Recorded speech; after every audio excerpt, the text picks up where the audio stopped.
Call to order of the Palm Beach County Transportation Disadvantaged Local Coordinating Board Public Workshop. Today, Wednesday, February 24th, 2021 at 1:32 p.m. The Palm Beach TPA is conducting the workshop both in person and virtually using the Zoom webinar platform. Instruction to join the virtual meeting as well as contact information for assistance are provided in the published meeting agenda. The overview. TPA staff will provide an overview of the Transportation Disadvantaged Program in Palm Beach County. I invite Kelsey Peterson, Transportation Planning Agency Local Coordinating Board Liaison, to present this item. Thank you, Mayor Grant. All right, just wait a moment for the presentation to come up. And Kelsey, we just need also you to state your name before you begin. Sure. All right. Good afternoon. Welcome, everyone. My name is Kelsey Peterson, and I am the Local Coordinating Board Liaison at the TPA. Before we open up the public workshop for public comments, I just wanted to provide some brief context about the Local Coordinating Board and the TD program.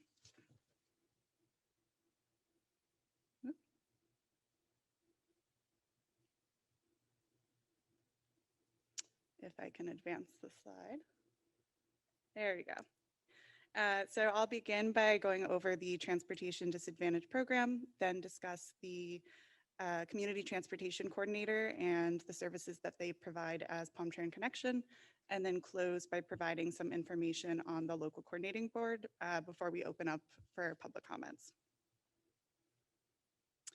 So to start, I wanted to provide the definition for Transportation Disadvantaged, or TD. The term transportation disadvantage describes those persons who, because of physical or mental disability, income status, or age, are unable to transport themselves or to purchase transportation. And this is illustrated by the Venn diagram on the right of the screen, which highlights how these factors might operate independently or overlap with one another. So this chart gives an overview of who is involved in the Transportation Disadvantage Program and what the relationship is to one another. I know it's a lot to take in, but I'll guide you all through it, and you can focus on the boxes that will show up as outlined in green. So first, the Transportation Disadvantage Program is a state program underneath the Florida Commission for the Transportation Disadvantaged, or the CTD. The Commission for the Transportation Disadvantaged designates the Designated Official Planning Agency, or the DOPA, which in Palm Beach County is the Palm Beach TPA. The DOPA, or the TPA, receives the Transportation Disadvantage Planning Grant in order to administer the Local Coordinating Board, or the LCB. And every 5 years, the DOPA, or the TPA, also designates the Community Transportation Coordinator, or the CTC, which in Palm Beach County is Palm Tran. And the Local Coordinating Board's role is to advise and oversee the CTC, or Palm Tran. And Palm Tran's role as the CTC is to administer the Transportation Disadvantaged Program and services. So again, the Community Transportation Coordinator, or the CTC, is the transportation entity that ensures coordinated transportation services are provided to serve the transportation disadvantaged population.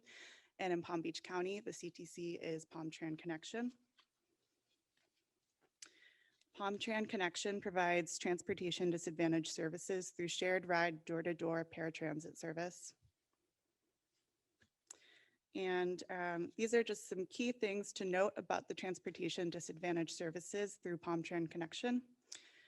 In terms of eligibility, individuals are eligible based on if their income or disability prevents them from using the fixed route service. The fare for TD trips is $3.50 for a one-way trip. And riders can make reservations 1 to 3 days in advance by calling or online at passweb.palmtran.org. A few other key things to note about how Palm Tran Connection is administering TD services. In fiscal year 20, which is the most recent data we have for this, Palm Tran Connection provided over 89,000 TD trips. The cost per trip was $33.11 for ambulatory trips and $56.77 for non-ambulatory trips. And to clarify, this is what it costs to provide the trip, not the cost that riders pay. That's that $350 from the last slide. And these services are funded by the Trip and Equipment Grant with an allocation of $4.1 million for fiscal year 21. And then the TPA, as the designated official planning agency, also receives funds in order to administer the local coordinating board, and that amount was about $49,000 for fiscal year 21. So transitioning to the local coordinating board, the local coordinating board, or the LCB, is an advisory board. It is established by the Florida statutes to advise the Commission for the Transportation Disadvantaged and the Community Transportation Coordinator, or POMTRAN, about local concerns and issues. The local coordinating board is composed of representatives from a range of agencies and stakeholder groups. That includes representatives for the disabled and elderly, a citizen advocate, a rider who uses TD services, and representatives from agencies related to healthcare, education, Veterans Affairs, and more, as shown on the screen. So the local coordinating board carries out specific duties in order to advise POMTRAN. This includes the Transportation Disadvantage Service Plan, or TDSP, which is updated every year to provide minor updates on the TD services in Palm Beach County. And then every 5 years, there's a major update, and we'll actually be doing a major update starting this fall. The LCB also performs an annual evaluation for the Community Transportation Coordinator in order to evaluate the services provided by POMTRAN Connection. And that process actually kicks off with this meeting and will go through April. And then the findings and recommendations will be presented at our next meeting. And then at our quarterly meetings, the LCB also reviews rate models and service levels and discusses topics such as safety concerns, eligibility, and any other relevant issues. So you can see here the timeline for the local coordinating board. We meet 4 times a year, and this timeline shows how the LCB duties are spread out throughout the fiscal year, which starts in July. The red box shows where we're currently at on our timeline, which is the annual public workshop, and then the 3rd quarter LCB meeting, which is happening immediately after this workshop at 2 p.m. And again, I just wanted to provide some background and context in case any folks weren't familiar with either the TDD program or the LCB, but the real purpose of the TD Public Workshop is to receive input regarding unmet needs or any other areas that relate to the local transportation disadvantage services. So with that, I will end my presentation, and now we will hear from you all. If you're a virtual attendee, please use the raise hand feature in Zoom, and if you're in person, you can submit a comment card. Thank you. Thank you, Kelsey, for the overview. And Margie, do we have any public comments? No, Mayor Grant, I haven't received any virtually at this time. Okay. Do we have any people from the public attending? We do. Okay, thank you. And so, and now, as a reminder, there are 3 ways to provide public comments for this workshop, and we received no written comments, and there's no verbal comments, and is there any attending persons that would like to make comments? I do have that Robert Goodman has his hand raised. Okay. So Robert, you will need to unmute on your end. Zoom webinar. There you go. Perfect. How are members of the LCB selected? Is it by commissioners or is it?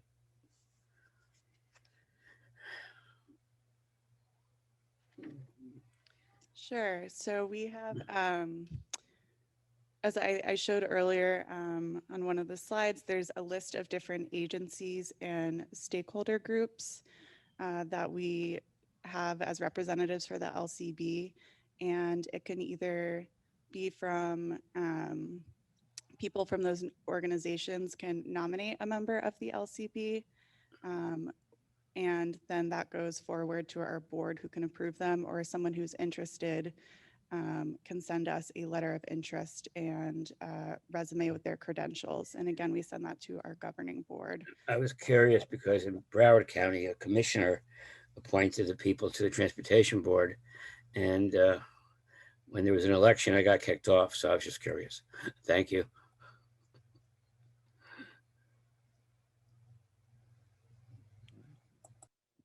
Thank you, Mr. Goodman.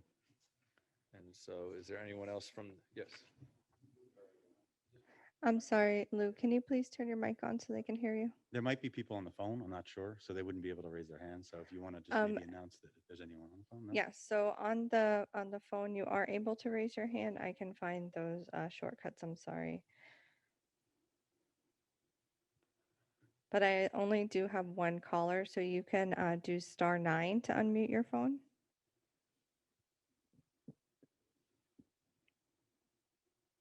And I'm sorry, to raise your hand, and then if your hand is raised, I can promote you to speak. And I see no hands raised, Mr. Chair. Thank you. And so now I'll ask if the board has any comments in regards to the public workshop. I don't see any board members with their hand raised, Mr. Chair. All right.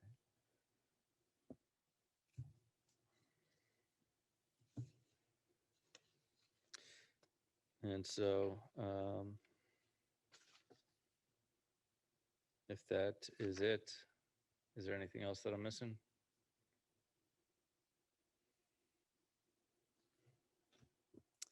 Mayor Grant, I do have some prepared questions to go over, if that is okay with you. That's fine.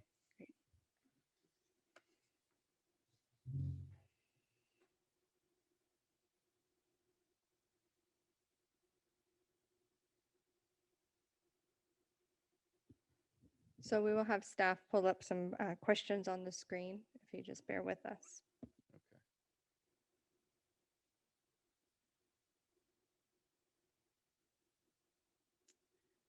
Okay. All right, so these are a few questions that I thought people might be interested in.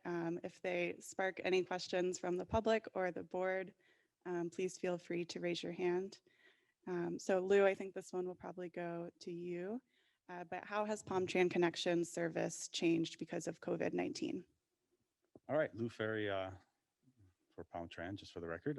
So we brought this to the board the past couple LCB meetings, but for this, we'll just talk about it again. So number one thing is obviously we had to pivot and make sure that riding the service was safe. So there's a deeper cleaning to all the vehicles. Also, masks are required to ride. Also, the drivers have to wear masks as well. There's less people riding, not as many as other entities throughout the country. But one thing is just the awareness of what's going on in the world. COVID has changed how we pretty much do everything in our lives. So for us, we clean more and clean and clean. The drivers pretty much. I spoke to someone this morning and said that I really want to give credit to the operators and the drivers out there because they're the ones on the front line and technically risking their lives every day to transport people. We have to assume that everyone they come in contact with is COVID positive. You have to assume that. So we've given them the correct PPEs. We've cleaned the vehicles, hand sanitizers, wiping down vehicles, everything we can, but it's still public transportation. So we're not a social service agency. So there is an inherent risk for the rider also to take public transportation, whether it be fixed route or Palm Tran Connection. But I'm happy to say that on the connection side, for the paratransit side, we have not had one operator or driver contract COVID by transporting an actual passenger. They've done it in their social life, but not that way, which is great, which is saying that we've done the right things to make our service as safe as possible. So other than going into even more detail, fixed route wise, some cool things we did is we actually have, which I've gone through before, but just the highlights. We actually put what we call a bus operator door, which is a plastic door that separates the operator from the fare-paying customers that come on board. So that's another level of safety there. We also put the Quantum system, which is a automatic wheelchair securement system on the fixed route buses. So that's pretty cool as well. If anyone has any questions, I can answer them. Yeah. So I did think of a question.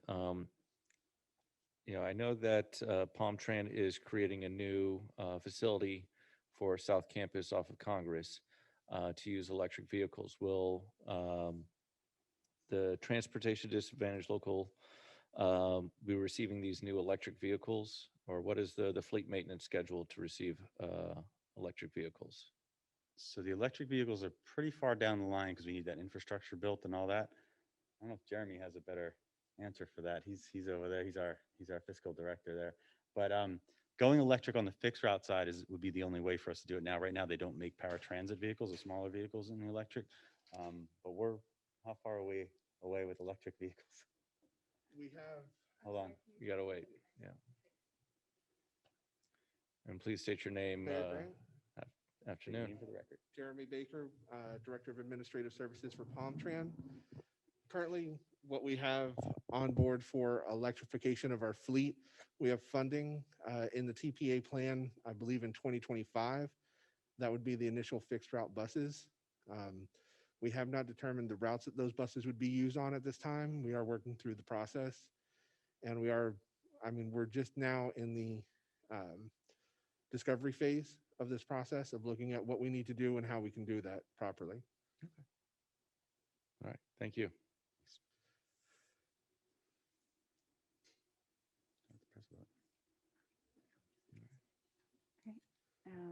I don't think there's any other hands raised currently, so I can go ahead and ask another question. Lou, could you talk a little bit more about the eligibility requirements for TD services? Sure. Am I on? Yes? Okay. So traditionally, actually, the TD service can, it says you're joining. Do I have to ignore it? Okay. All right. So according to the statutes, the TD eligibility is actually anyone that has a disability, a senior, children at risk, anyone that's under the federal poverty line. So here, the good thing about the TD program, it allows each entity or each CTC, each area to consider what the best way for them to have the eligibility in their county. So for us here in Palm Beach County, we've based our eligibility for the TD program on income level. So you have to be below the poverty level. And if you have a disability that prevents you from using the fixed route bus, so similar to our Americans with Disability Act or ADA service, that's how we determined it here. We looked at the seniors, the children at risk, and the other categories, which is also those that cannot access transportation in some ways, as having an ADA accessible fixed route, also an extensive fixed route that covers a lot of the county. And we feel as though we've covered that with our fixed route and our extensive ADA service, because on the paratransit side as well, we have a big core area where we have the ADA folks under that as well. So in essence, what we decided was income and disability. Now, there's certain things within there. If you haven't, for lack of a better term, you're an able body transportation disadvantaged customer, and you are just based on your income and you live near a fixed route bus, we actually make you buy the bus pass and you have to take the fixed route. You can't take the connection unless you're outside of that area because you have a fixed route bus near you. So if you're disabled, you have the whole county pretty much. If you're in the acreage or somewhere, out in Western Boynton where there's no service, you can be TD because of your disability or your income. So the good news here in Palm Beach County is if you have a disability or if you're below the poverty level, somehow you can find transportation with Palmtran anywhere in the county to any place in the county, which is pretty incredible. And so so you're saying the cutoff is the poverty line? So if someone is above the poverty line, they would be required to take the fixed route or pay for another? So it's actually 150% below the poverty line. So whatever the federal poverty lines, about February right now, they publish it. So we look at that. And then it also is depending upon family size, your household income. So all these things are taken into consideration, and you can be TD eligible, but if you live near a bus within 3/4 of a mile of a bus, we would have you go to the TD bus pass program. So they don't take paratransit because it costs $5 maybe around to take a fixed route bus trip, but closer to $37 to $40 for a connection bus, so, or for paratransit.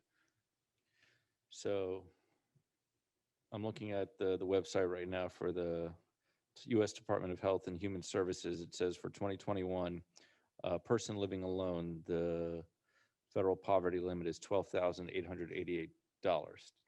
And so you're saying it's 150% of that, so close to somewhere around $18,000, $19,000.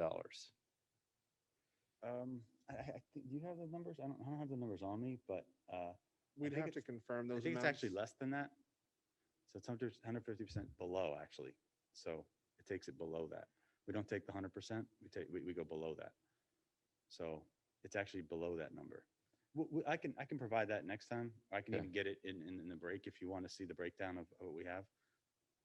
So you know, So if 100% is the 12,880, you're saying it's 50%? it's 150% below, so it's actually below that. But I'll get the numbers for you. I didn't bring that because I wasn't sure we were going to talk about that. So Yeah, that doesn't necessarily make sense because it's 50% below would make sense, but it's like when you go above, it's 100% more. When you go below, it's below 100%. yeah, I can get the breakdown for you. It's easier Yeah. if I just. Okay. And I believe you may be correct, Mayor Grant, that it's 150% of the federal poverty level. All right. And then, just looking at it, it goes up to, if you household of 2, it says 17,000, household of 4 is 26,000. Yeah, I'll get you the break. It's easier to show to you. Okay. We have the breakdown of what we use. So And this is kind of like gross income, so it's not minus all the expenses. right, so it's just based on what they can show as income. Social Security, if they show, this is what I'm reporting. They don't have, so you have to, and they. So what happens if someone doesn't have a tax return? Are they able to claim this, or how do they? They have to go through the Social Security Department and show that they don't have an income or something. They also have to be a citizen. So, okay, so it has to be a citizen, it has to show income of a certain measure of the poverty line Right. for the year. Yep. In We'll some take- instances, they show a lack of income, actually, because we do have a number of clients that do not have any income.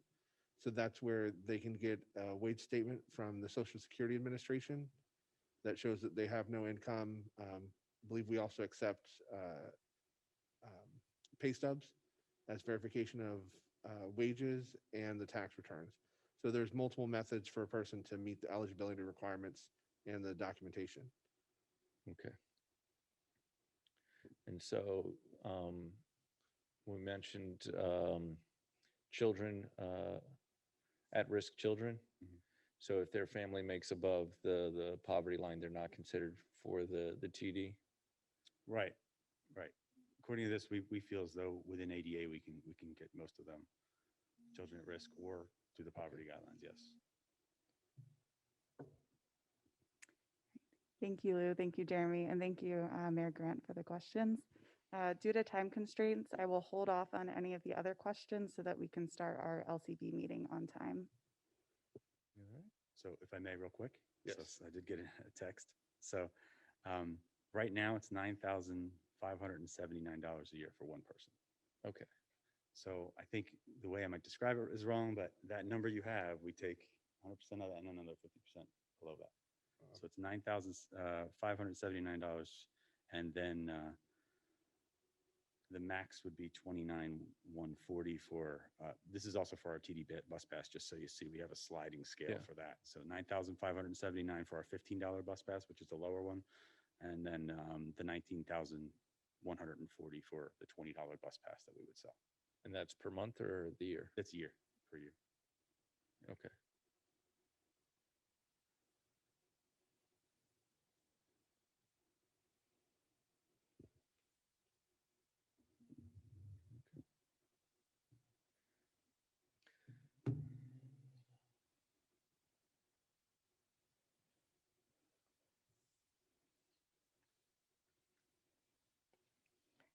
And Mayor Grant, just to let you know, we will have to adjourn this workshop in order to start the LCB meeting. So if you would like to do a brief recess so that everyone in person and virtual has a break, and then we can start at 2 o'clock with the LCB quarterly meeting. All right, so it is now 1:55. We will adjourn the workshop and we'll take a brief recess to begin our local coordinating board meeting at 2 p.m. We encourage you to stay connected and participate in the meeting. At this time, the LCB public workshop is adjourned. So we can still stay on this site until the next meeting starts, correct? Correct. Okay.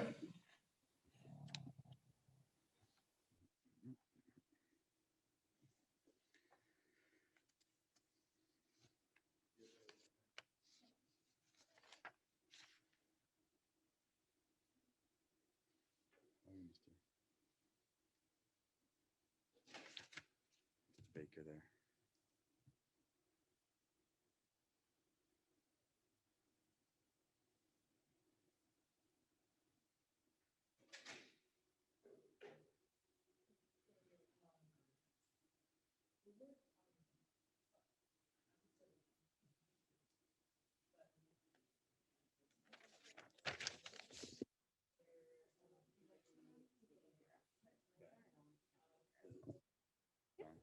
It's red. Thank you.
Everyone ready?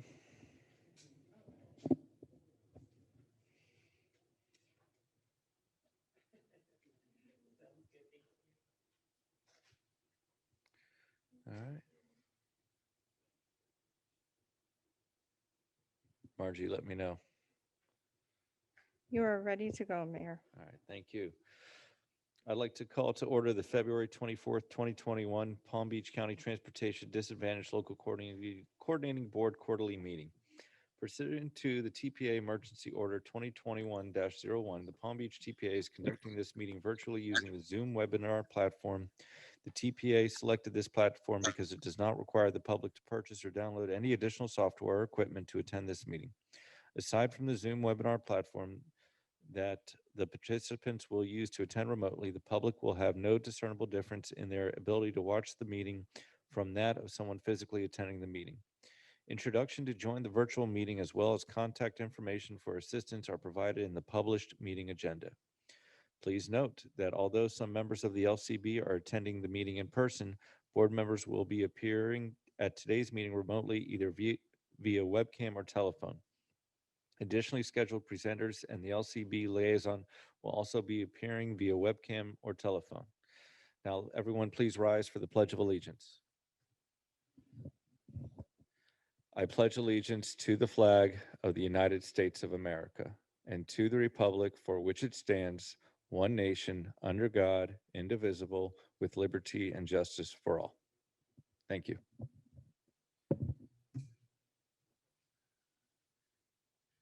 May I have a roll call, please? Sorry, I had to make sure my microphone was on. So before I call the roll, I want to remind members present in person to unmute your microphones by pushing the button on the base prior to stating your name, and then those attending virtually, please unmute your microphones. And alternates, please let me know if you are present on behalf of one of the representatives. Mayor Stephen Grant, Present. Angela Choice, Present. Jeannie Chrisman, Present. Elisa Kramer is excused, Wen Dang. Here. Elsa DeGoy is excused, Marie Dorsman, Here. Robert Goodman, Here. Maria Hernandez,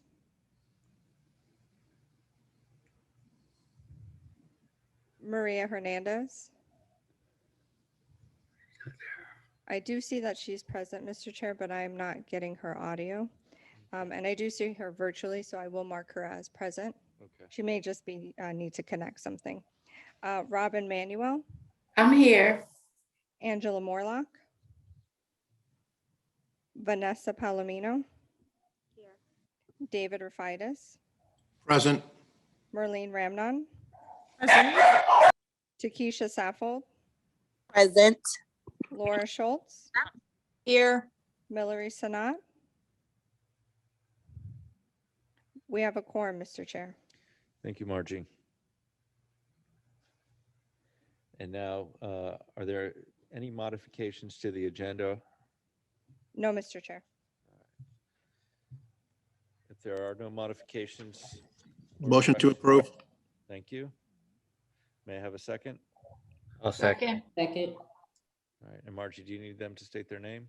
No, Mr. Chair. So we did change I should have noted that. I'm sorry. I forget how less often this board meets. So we did change it from doing a motion to adopt the agenda to just having modifications to the agenda. That way, if something needs to change, you can just make the motion at that time and you don't have to adopt the agenda formally. You can still carry on with the meeting in the order that we provided it, but you're able to change it as you go with a motion and a second. Okay, So I did note it for my notes, if I do need to add it later, but we're good to keep moving forward. all right. So just for a little bit clarification under Robert's Rules of Procedures, we are going through the agenda as stated and that there is no need to amend. However, if anybody would like to change something on the agenda or put something on, then we would need a motion to amend. Correct. So, however, we do have a motion and a second for the agenda. Yes. And under Robert's Rules of Procedures, we need to go through with that unless someone wants to withdraw their motion.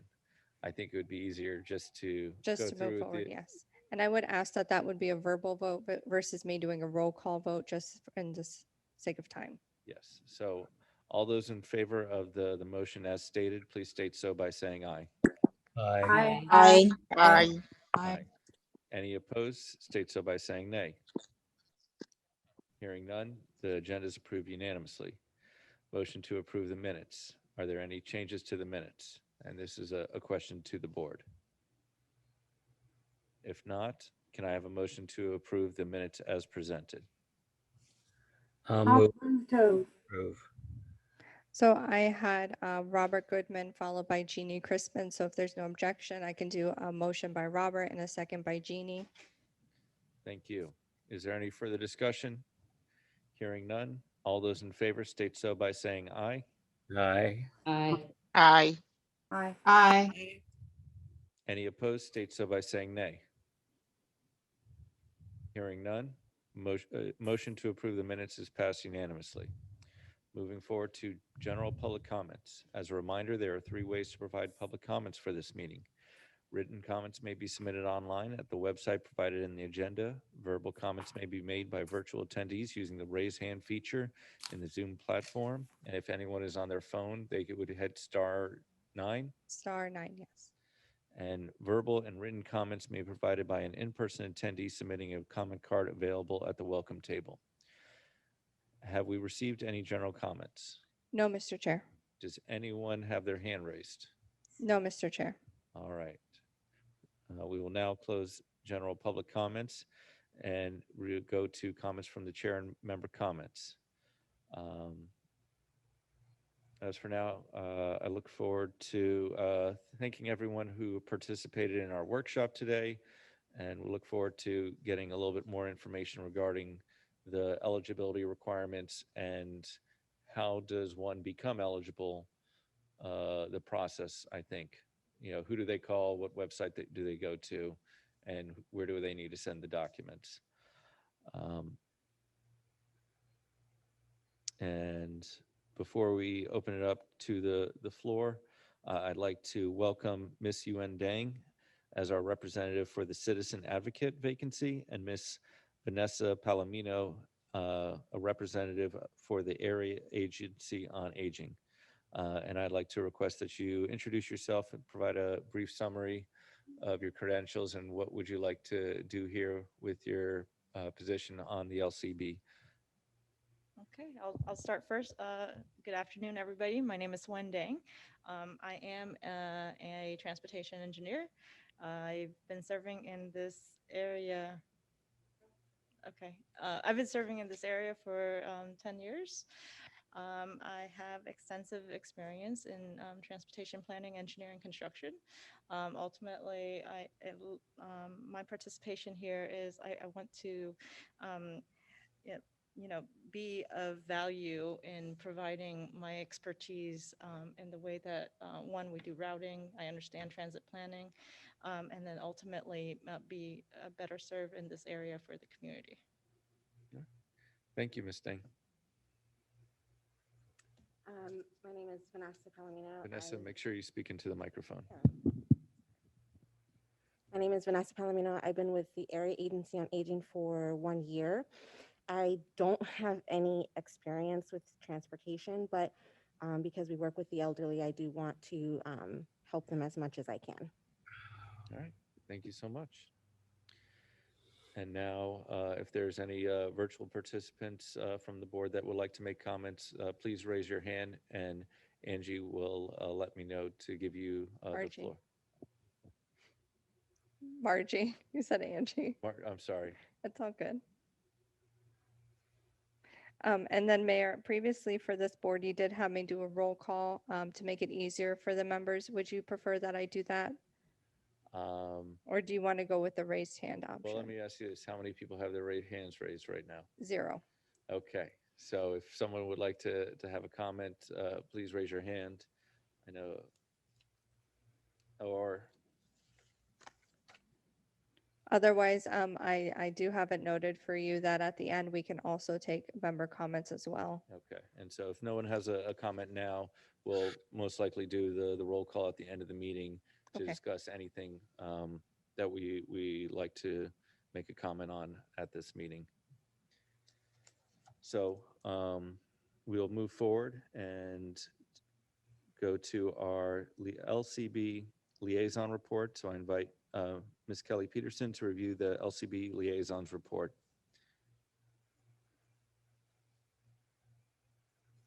Zoom webinar. Thank you, Mayor Grant. As Mayor Grant mentioned, my name is Kelsey Peterson, and for those of you who perhaps weren't at the last meeting, I am the new LCB liaison. So to start off, the Florida Commission for Transportation Disadvantaged will hold a public workshop on Thursday, February 25th from 2 to 4:30 p.m. The workshop will focus on the use of the TD Trust Fund dollars in relation to individuals with disabilities who are eligible for American with Disabilities Act complimentary paratransit services. And for more information, you can visit ctd.fdot.gov. Next, March is Florida Bicycle Month. So the TPA encourages local governments and partner agencies to host events to promote bicycling and bicycle safety. And for more information on that and to view a calendar of events, you can visit walkbikepalmbeach.org. There is an upcoming webinar called The Inclusive Design of Autonomous Vehicles, a public dialogue webinar. And this webinar will discuss accessibilities for passengers with mobility disabilities, specifically methods and technologies for entering and exiting autonomous vehicles. The webinar will take place on March 10th from 2 to 3:30 p.m. For more information and to register, you can visit accessboard.gov/AV. There will also be a CTD Innovation and Service Development Grant webinar coming up, and that will be hosted by the CTD and the University of South Florida Center for Urban Transportation Research. They're hosting a training webinar for eligible grant applicants on Thursday, March 11th from 2 to 4:30 p.m. So please save the date because there will be more information coming soon.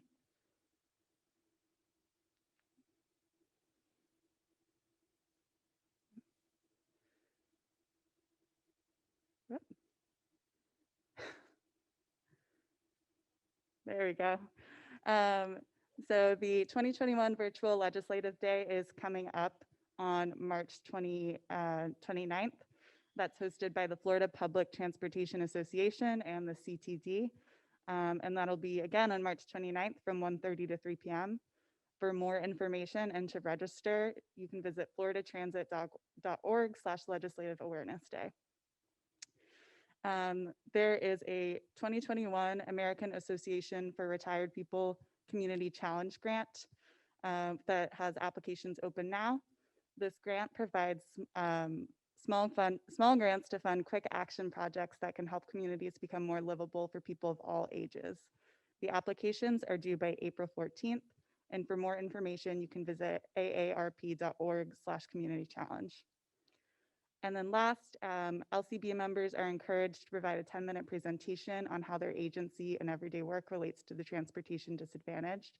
So if you're interested in presenting at a future LCB meeting, please contact me at kpeterson@palmbeachtpa.org. Thank you. Thank you, Kelsey. And if you want to have a 5-minute presentation, I think we'd be okay with that too. But yeah, so I'll invite our newest members to encourage them to speak with Kelsey about what we've done in the past so that we can learn a little bit more about your agency and how it's more of just information sharing of what you do so that we have a better understanding from all the different agencies that are on this board.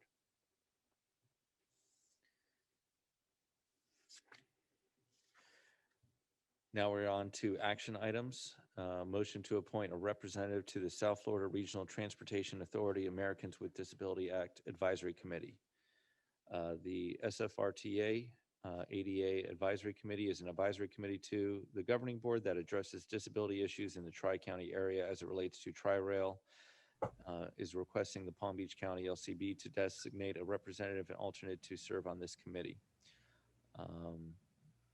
Kelsey, you have a presentation? I do, yes. I think staff is pulling that up momentarily. 1.2.25. Zoom webinar. Okay. So this presentation is on the South Florida Regional Transportation Authority Americans with Disabilities Act Advisory Committee. And we discussed this item at our October meeting, but deferred it so that members who were interested in being nominated could be present. And since it's been a few months, I have just a few slides to give a brief refresher before we get into the nominations.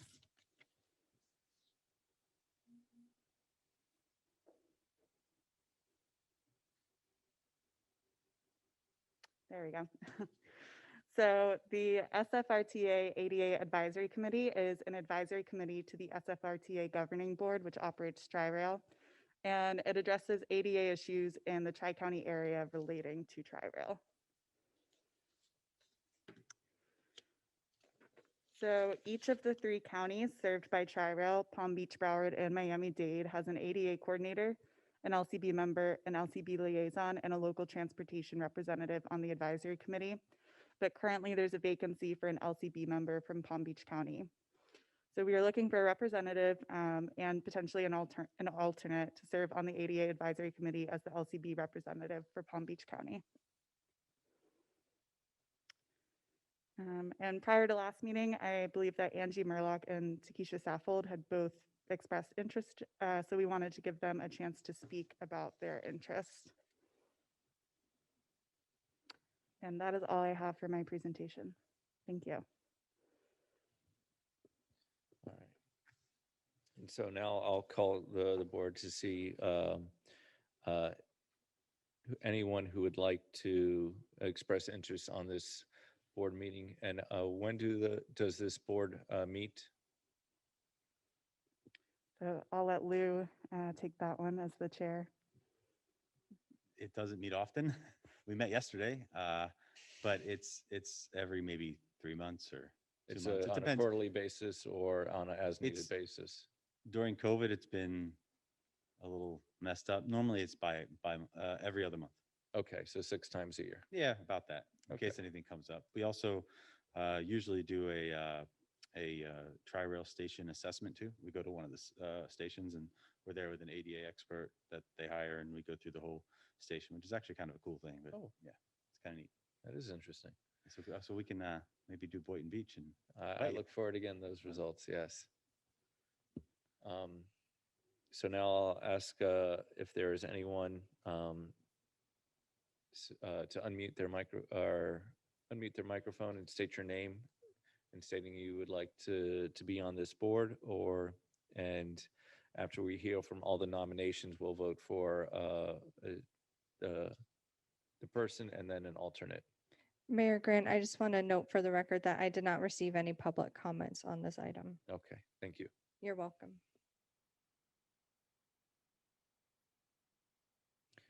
And so I'll ask Ms. Saffold or Ms. Marlock if they'd like to continue their interest to please state so. Good afternoon, everyone. This is Takesha Saffold, and I definitely have an interest in serving on that committee. I am a Tri-Rail writer, which I have been for years. Paratransit, fixed route, I pretty much use all means of transportation, not just in Palm Beach County, but in Fort Lauderdale and Miami.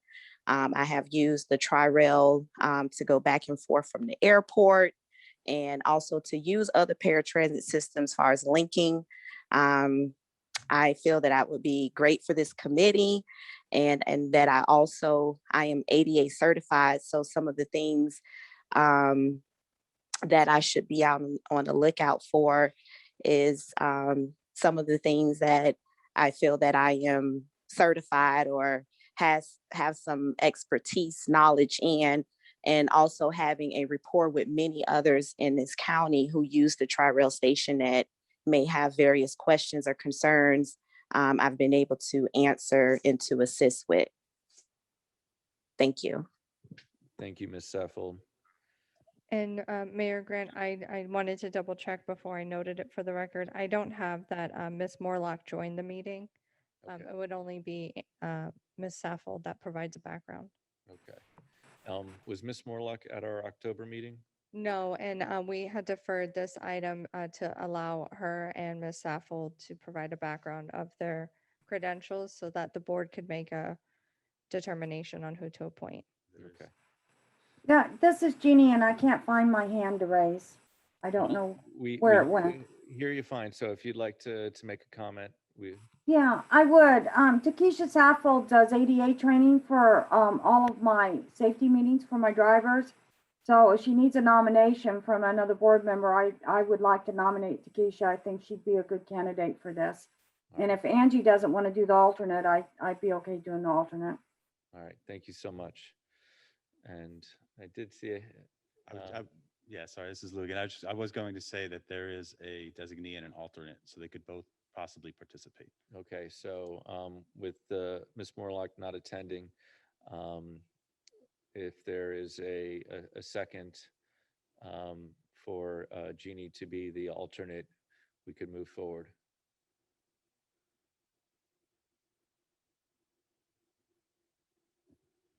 Second. Thank you, Ms. Deng. And so now I'll ask for a final time. Is there anyone that would like to be the representative or the alternate?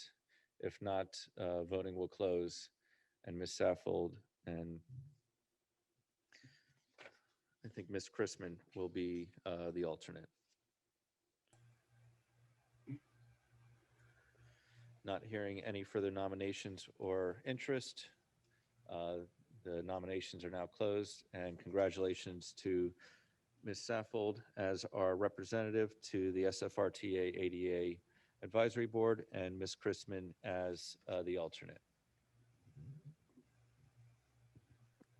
Thank you so much for the opportunity.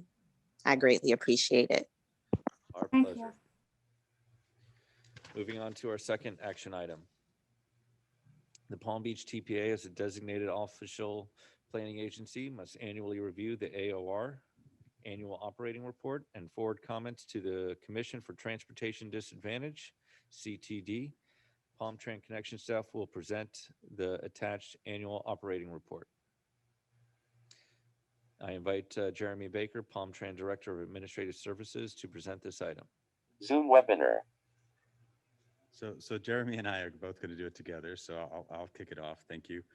So Lou Ferry, Palm Tran, and Jeremy Baker from Palm Tran. So understanding the AOR, the Annual Operating Report, or AOR, provides a financial, go on. Oh, yep, he's got it. The Annual Operating Report provides a financial and operational overview of the TD program.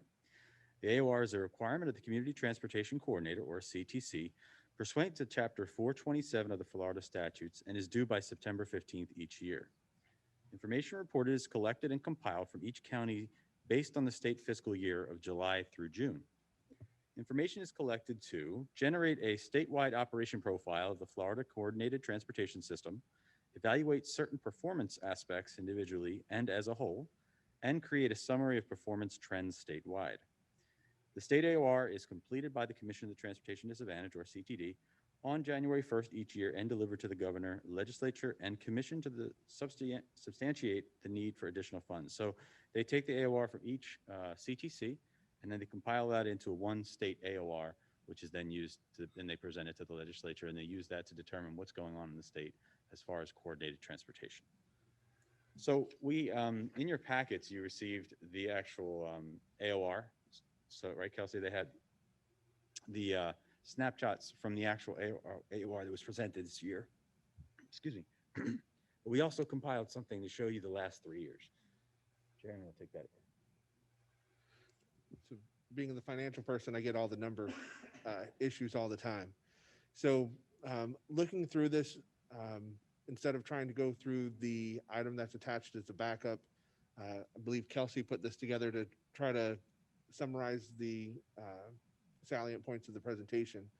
But one of the things that stands out when you look at this is there seems to be a dip in 19 for our fixed route trips and then a huge spike in FY20. This comes into one of the nuances of this program because there are two separate parts to the TD program. There's the paratransit trips that we operate and the TD bus pass program. the things that we report on this reflect the reimbursement that we've received from the commission. So in 18 and 19, we are able to recover all of our grant funds solely through our paratransit trips. What happened in FY20 with COVID impacting us for 4 out of the 12-month period is that we sought reimbursement for our bus pass programs. So because of that, it increased our number of fixed route trips significantly. We'll also see this continue on in FY21, but then barring any other changes to the program in FY22, it'll probably go back to normal where the fixed route trips are lower. And then that has a direct impact on the total number of trips. And do you have a point? So tomorrow's meeting is actually going to be discussing some of this on how they determine, especially the use. They're going to try and determine the use of the bus passes. The interesting part of this part is if we give somebody a bus pass, it's not considered, a 31-day bus pass is not even considered 31 trips, which is ridiculous. It actually considered 12. It is 12 trips. And the assumption, and I have no idea how they got to that assumption. The alternative is if you can prove to them that the person took more trips, then they will accept that data. However, with our current fare system, we're not able to track easily the number of trips taken by each passenger. So that is another opportunity where our new fare collection system that we're working on implementing that was funded in great part by the TPA. So we have to make sure that we make that clear each time we say it. But when that new fare collection system, we should be able to better identify the total number of trips on the fixed route system being taken by those passengers.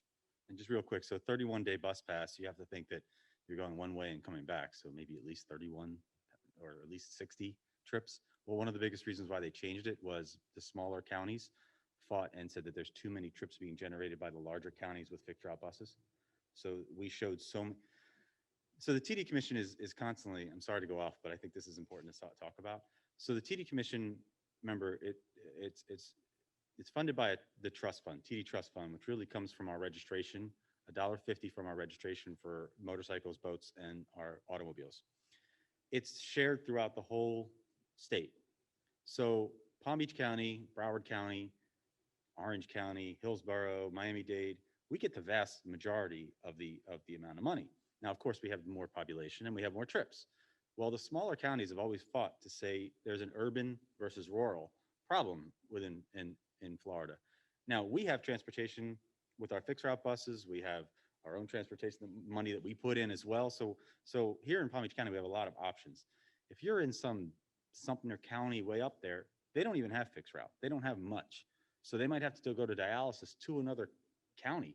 And that TD is what really pays for and was created for those that are transportation disadvantaged. They don't have any other option. So it's a constant fight between urbans and rural. So because we were generating so many trips, because we're counting our 31-day bus pass as more than 12 trips, so to speak, it caused the formula to have more money go towards those big urbans.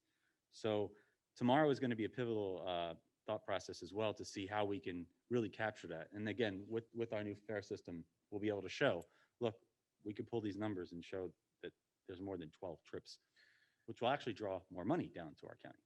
Okay, and I have a question. Is it done equitably in the sense is that it's not by the county vehicles or boats registered? It's every, state of Florida only has one pot and then it's distributed 67 ways, not each county getting 167th.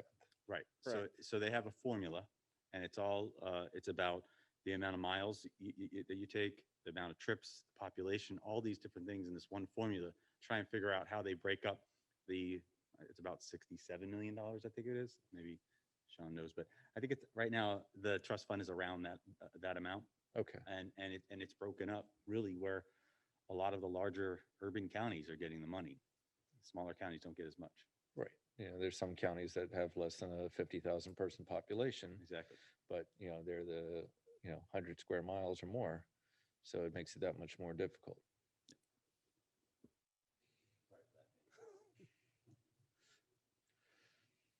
So Moving beyond our trips by service onto the next slide, which is our passenger trips by purpose. This one is somewhat difficult because we rely on the people we're transporting to self-report where they're going and what they're going for. If they choose not to answer that question, everything kind of rolls down into the life-sustaining other category.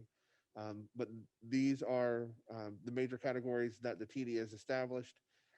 And this really just comes out of our internal reporting system where people book their trips and they say this is the reason for going to it. Our next slide is our passenger trips by revenue source. What's interesting with this is there's not a lot of revenue sources that we get to subsidize these trips. Realistically, the county is paying the vast majority of these costs through various means. We are appreciative of the money from the Commission for Transportation Disadvantaged. In the past, there were some other funds that we were eligible for, but we no longer are. So it really is between the Commission for Transportation Disadvantaged and the county picking up the remaining of the expenses. At this time, there's no indication that that's going to change, that the county will change their intent to continue funding this program.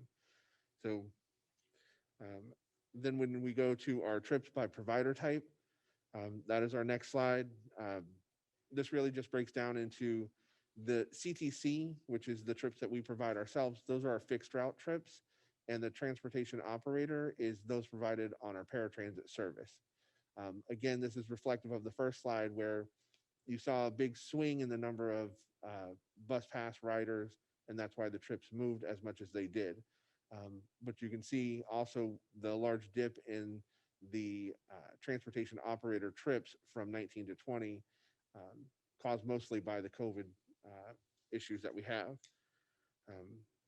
The next slide is just some information on our vehicle data. It goes into the formula. There's nothing earth-shattering here, but if there is something that you'd like more information about, we can go deeper into detail about it. But this is just how many miles we travel, the types of accidents, the number of vehicles that we're operating in service, and the number of drivers. And these drivers are reflective of our paratransit operators, not our paratransit and all of our fixed route operators. The next slide is always my favorite, being the financial slide. You can see that our expenses continue to grow year after year.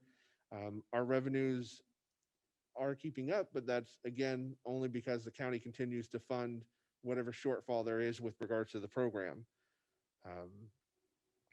And then our next slide is our performance measures. Again, there's nothing dramatic here. Part of the rise for the accidents per 100,000 miles is the decreased number of miles that we were traveling in FY20. Again, going back to the impacts of COVID, we did have lower miles between road calls. Again, we were operating an older fleet, which we are turning over at this point. And then our cost per trip, it seems to go down in this, but again, it's because of the formula with the increased number of fixed route trips that causes our average cost per trip to go down instead of going up. But our cost per paratransit trip, as you can see, continues to increase.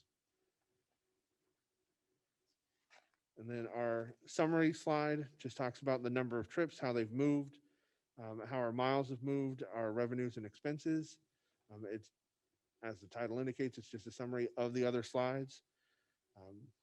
We are open to answer any questions if there are any.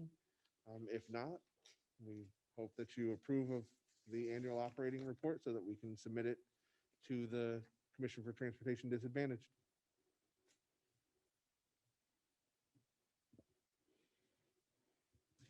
Mayor, I have a question. Yes, thank you. For Jeremy. I'm looking at your cost per paratransit trip that has increased over the past 3 years. Can you tell me what's the average trip distance for? I will defer that question to Mr. Ferry. Okay. The average trip length is usually right around 10 miles. I have it for January. January, let's let's see, real fast. The average trip length for January was 9.32 miles.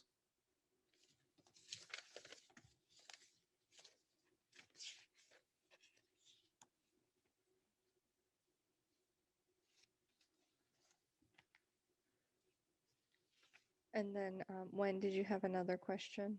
I do. Okay. I'm looking at the paratransit trip and I'm trying to compare it to the trip purpose.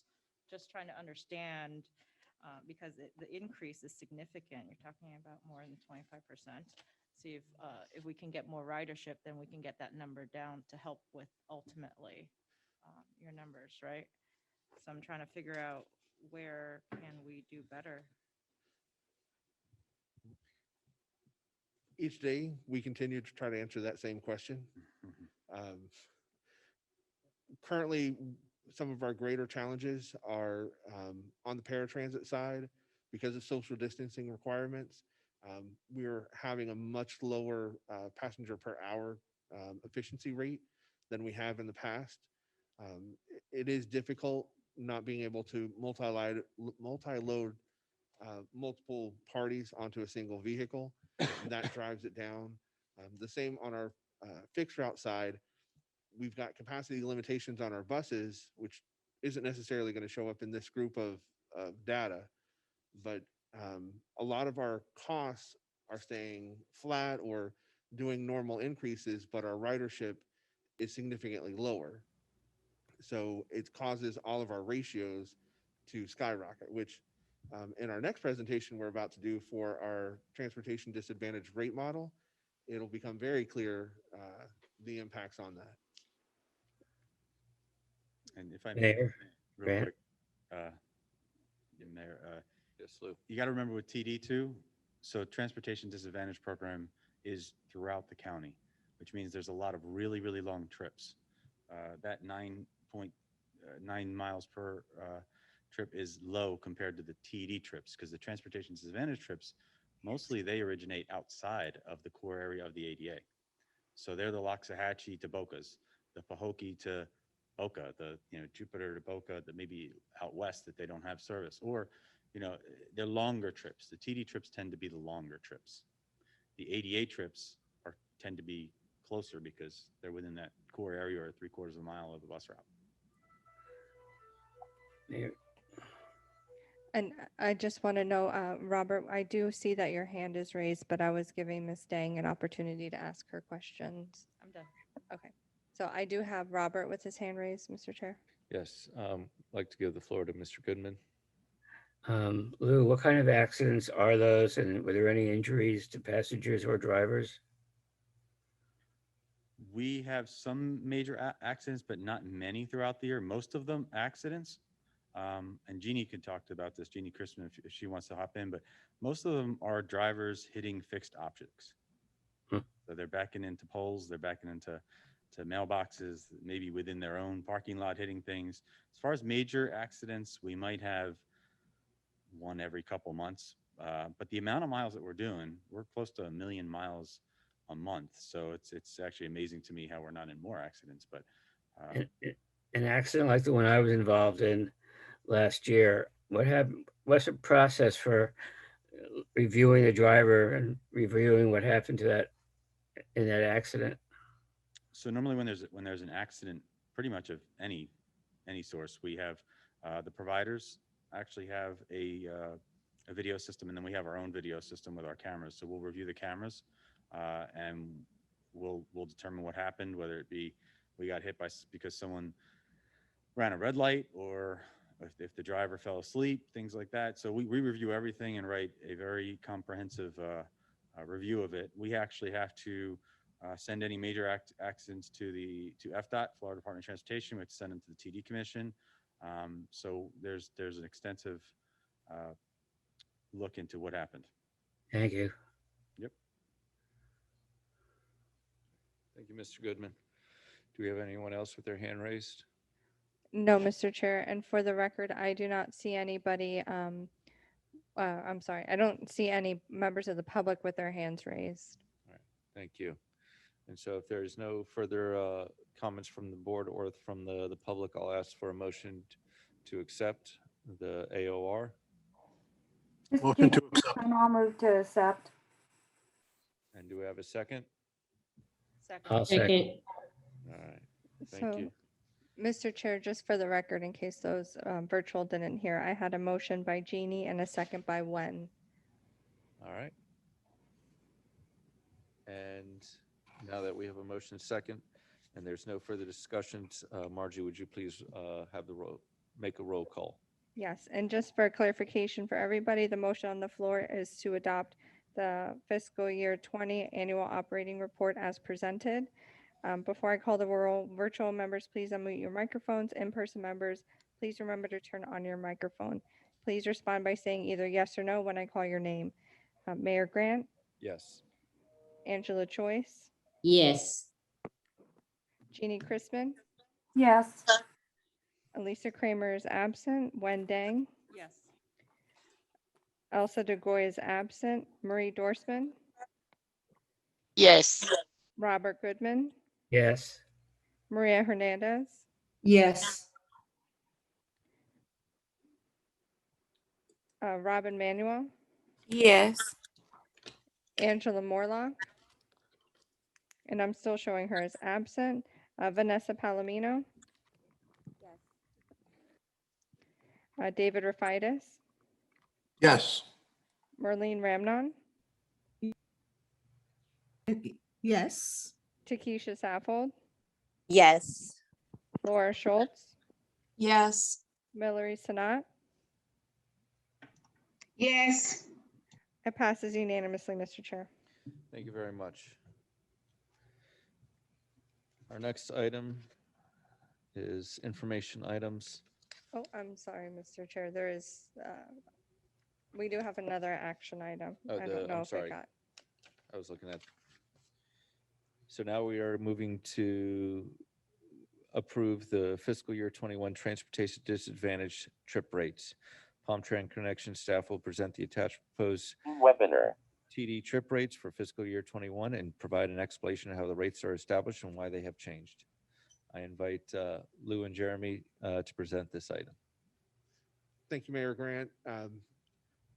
It's a little odd because it has some wonderful notes written on this, and they've been discussed several times through the other presentations. So please indulge me so that I don't go too far off. But a brief description on the, if we move on to our next slide. There we go. The TD program was established by the Florida Commission for Transportation Disadvantaged to provide opportunities for transportation disadvantaged citizens to obtain access to transportation for their daily living needs when they're not sponsored by other organizations for those needs, those sources being federal, state, or local funding sources. Some examples of other funding sources might be Medicaid or the Department of Senior Services.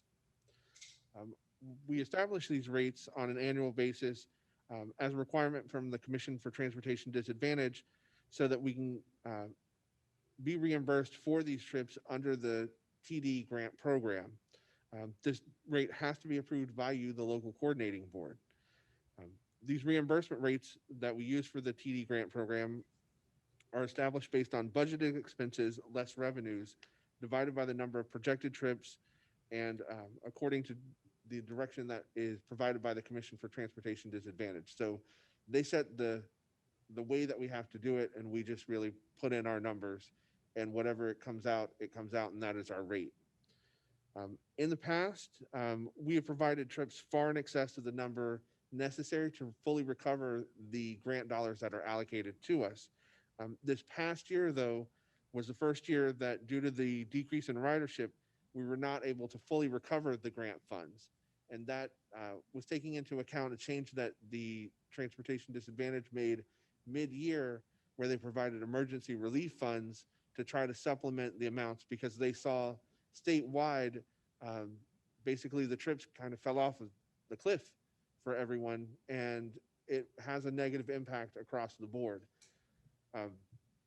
So our rates are going to swing quite widely when we move to our next slide.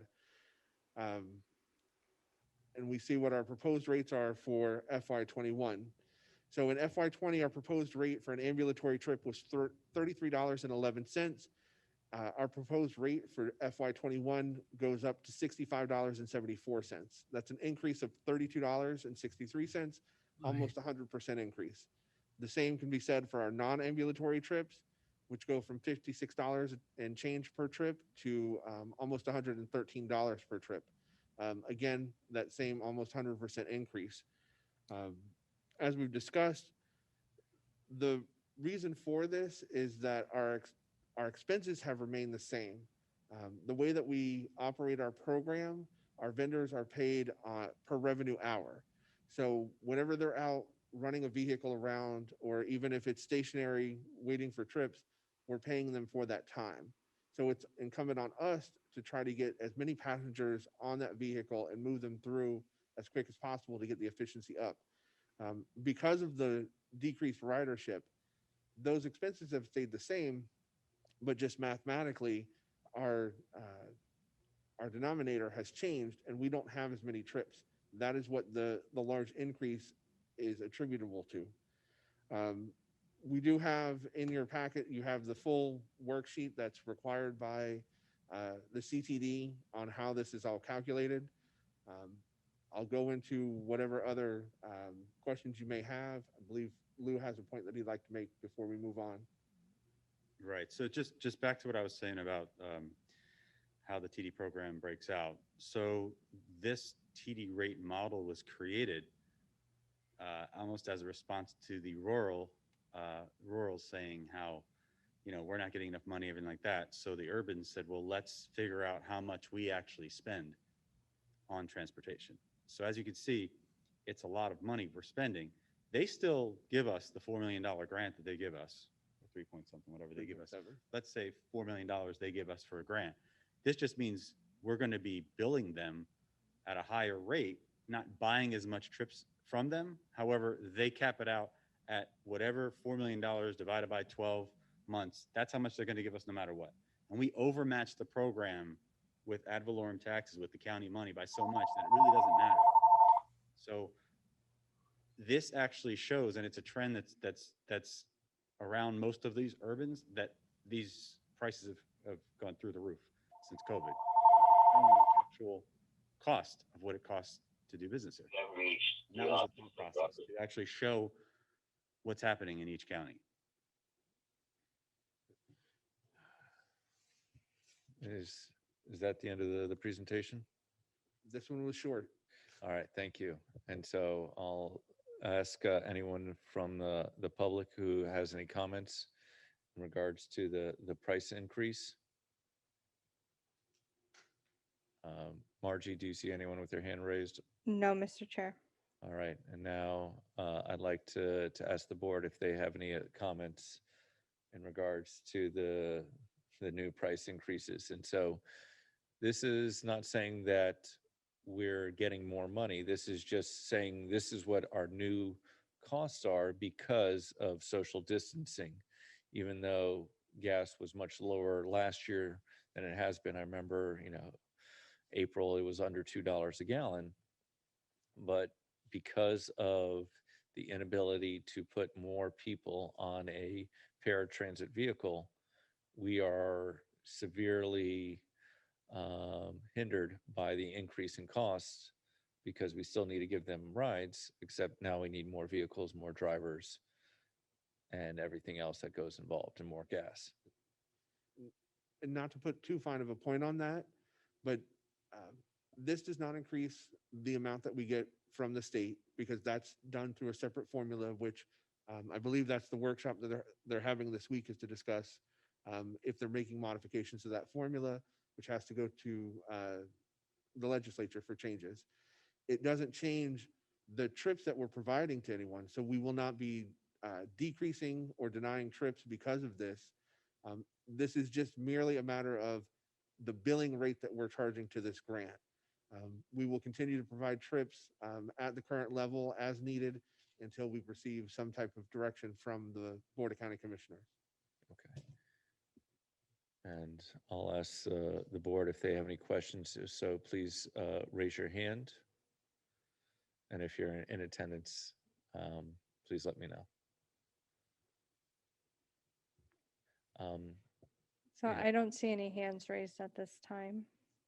All right, thank you. It's not necessarily a question for Palm Tran, but this is more of a questions to the board with your select agencies. Part of the traveling disadvantage is the income requirement, and we have been shown a spotlight on the digital divide that I'm sure is pretty apparent with most of the people who are riding only have a phone and not necessarily signing up online.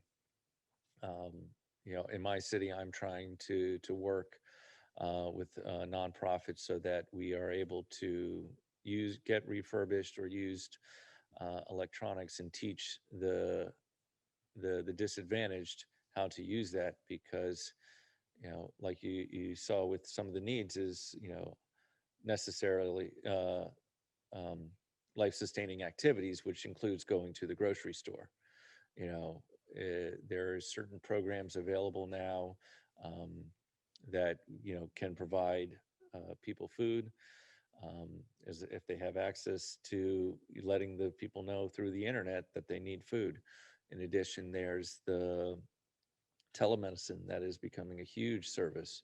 And so people who have Medicaid or Medicare now being able to use telemedicine can go see a doctor without requiring Palm Tran connection to take them. This is not the work of this board to solve that issue.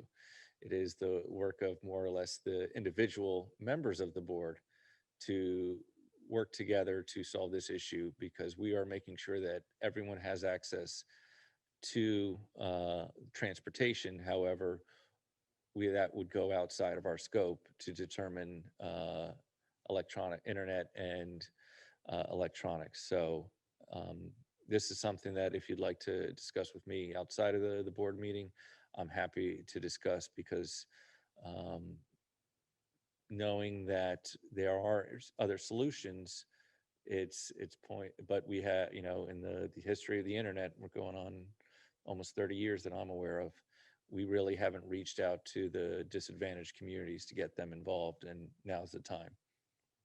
So I'd like to thank Palm Tran for showing the actual costs of what it takes for this system, for this service that we provide in Palm Beach County. I'd like to thank the Board of County Commissioners for funding it as much as they do.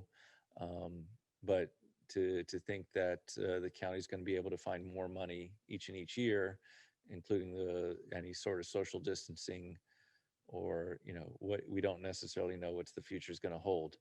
So I'd like to thank you for hearing me speak about this issue. And if there are no further comments, I'll have a motion to approve the current price trip rates. So move.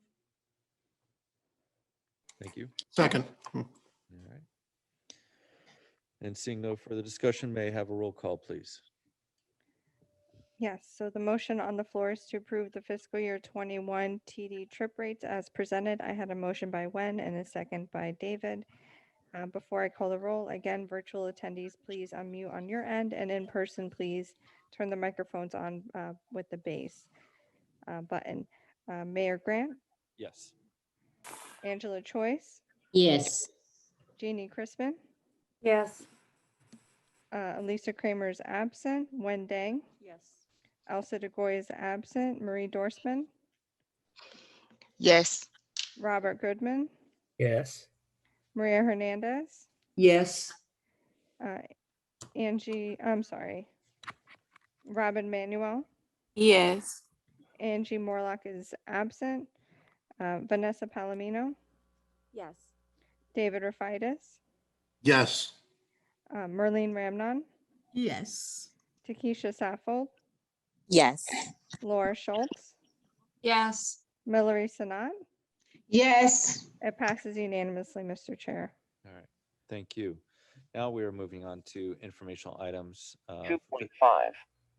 For fiscal year 21, the Community Transportation Coordinator Evaluation will occur March to April 2021. Findings and recommendations will be presented at the May 26, 2021 LCB meeting. LCB members are requested to participate in the CTC evaluation process. There is no backup for this item. However, I believe we do have a presentation. Yes, thank you. So as Mayor Grant mentioned, again, my name is Kelsey Peterson. I'll be discussing the CTC evaluation for fiscal year 21. I'm going to give a brief overview of what the CTC evaluation is and then go over some important dates and action items for this board.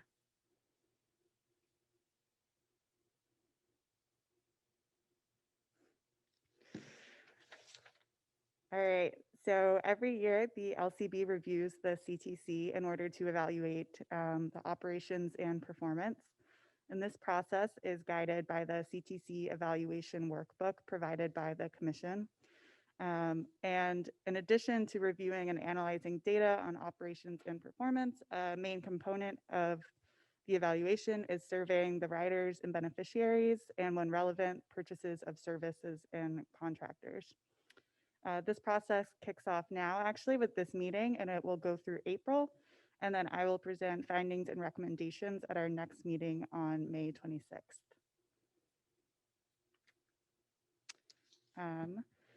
So what does this all mean for the board? At the end of this presentation, I will be asking for volunteers to help make at least 20 survey calls to riders, as well as to complete a rider evaluation, which would involve actually taking a ride on Palm Train Connection and evaluating the service. And you can volunteer for one or both of these activities. In addition to being one of the main duties of the LCB, this is a really exciting opportunity to connect with the community and to hear directly from people who are using Palm Train Connection. And then to not just listen, but to also be able to take those stories that they share with us and to use them to learn and to improve the service. So I hope that for those of you who are able to volunteer, that you will take advantage of this opportunity. Similar to last year, we will have an online and a phone version of the survey. So for those who aren't able to volunteer for those activities, I'll be asking you all to share the online survey link with your networks to try and reach more riders. Then at the May meeting, the LCB will review the workbook for any errors and provide general feedback before it's finalized.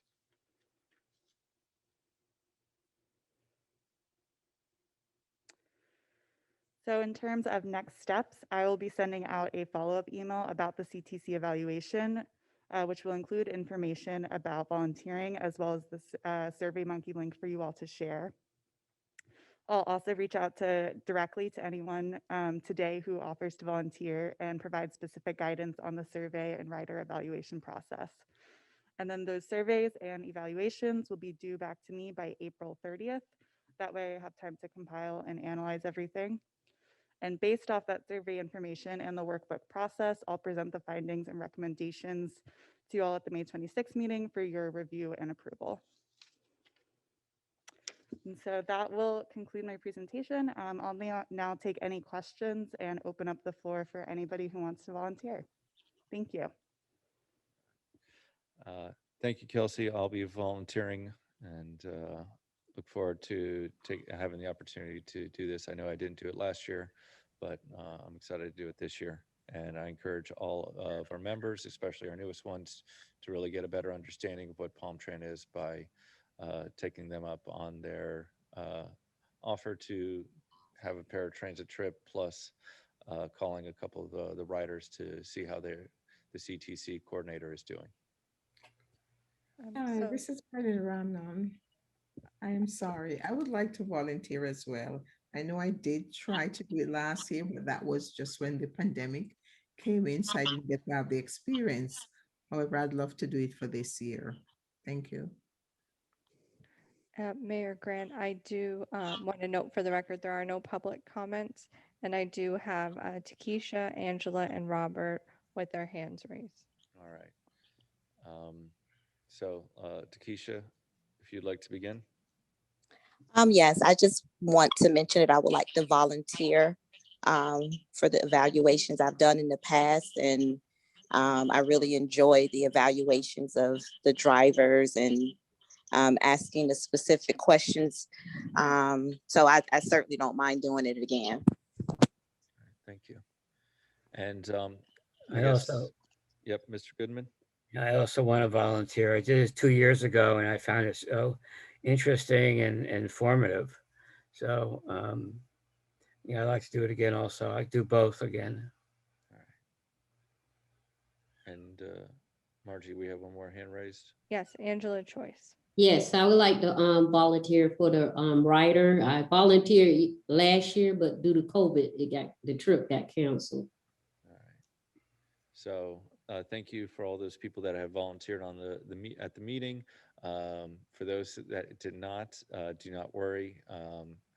Kelsey will send you an email, and if you find time in your schedule to do this, we thank you in advance.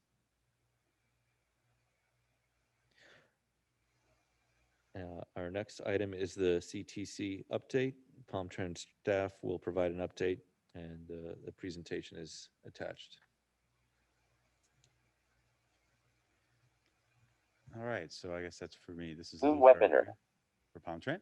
So first slide, if you want to move to that one, is the Palm Trend service update. We went through a lot of these already, but I'll just go through it quickly. If you have any questions, just let me know. So as it is right now, fixed route continues on an enhanced Saturday schedule with regular boarding and alighting practices. The number of people on board fixed route continues to be limited to no more than 20 passengers. All fixed route buses, as I said before, was been equipped with operator safety doors and the quantum securement system for wheelchairs. The Go Glade service continues to operate as a dial-a-ride system. It used to be a flex service. Now it's a dial-a-ride service in which the rider can call and directly get the trip to their destination. That's actually the only mode on our service right now, the Go Glades, which is out west. That's actually seen an increase in ridership. Next slide, please. Palm Trend Connection continues to provide regular service. Our OTP has averaged over 95%. Passengers per hour is a little over 1 per trip. So at this time, I looked at some data. At this time last year, it was about 1.6. So you can see the difference between not as much multi-loading. The average weekday ridership is over 2,177 passengers per weekday. We were at 3,700 last year. Just to compare that to our neighbor south, Broward is actually at half the amount that they did last year. So they're at about 1,500, 14 to 1,500. So we're doing actually more passengers than them as well. And Miami-Dade's around 3,000 when they're usually at like 8,000. The amount of routes on the road are about at 75% the regular daily total to achieve that social distancing and keep the drivers working. Now, again, we're not doing 1 trip per passenger anymore. We do have sometimes we have to multi-load just because we're having more trips. So if people are going in the right direction, same direction, we are multi-loading at this time. Next slide, please. So other activity buses are thoroughly cleaned each night and periodically throughout the day at predetermined locations by an outside vendor. Masks, gloves, hand sanitizers, wipes, and additional PPE have been distributed to frontline workers and continuously is given to them. Daily temperature checks, and when possible, employees are working remotely if they can. Connection efficiency projects. So this is the eligibility phone interviews that started pretty much last week. I'm going to go off on a little tangent here because you had asked about the eligibility process. So if I could take an opportunity to explain it a little bit more. Okay. So the eligibility process before this was a registration process. So we would have an application. The applicant would fill it out. There'd be questions about, can you use the fixed route? You know, if the fixed route had service around you, could you use it? And then there was a medical form where they'd sign off on the medical form. This is mostly for ADA, for the Americans with Disability Act, which is the reason why someone would become eligible for the Americans with Disability Act is they have a disability that prevents them from using the fixed route bus. Okay, so all of our buses are ADA accessible. All the fixed route buses, they have the buses have ramps. The buses actually kneel.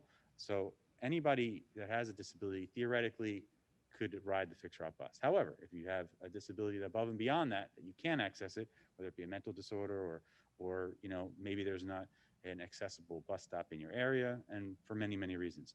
But the registration process was pretty much, if the medical verification was signed off on, we stamped it as a yes. Well, that's not really efficient. That's a registration process. So what it is now and what is changed to become is more of an assessment for your need. What is your need? So you're not automatically, just because someone's visually impaired doesn't mean they're automatically a Palm Tran Connection rider. We can ask them, do you live near a bus route? Where do you usually go? Well, I really only go to Publix and the library. Well, the Publix and the library are along the same route right in front of your house. So, we're going to do an initial assessment where we ask them questions to see if we even need to send them an application. Okay, so we're not sending everybody an application now. And then from there, we'll ask more questions about what their needs are.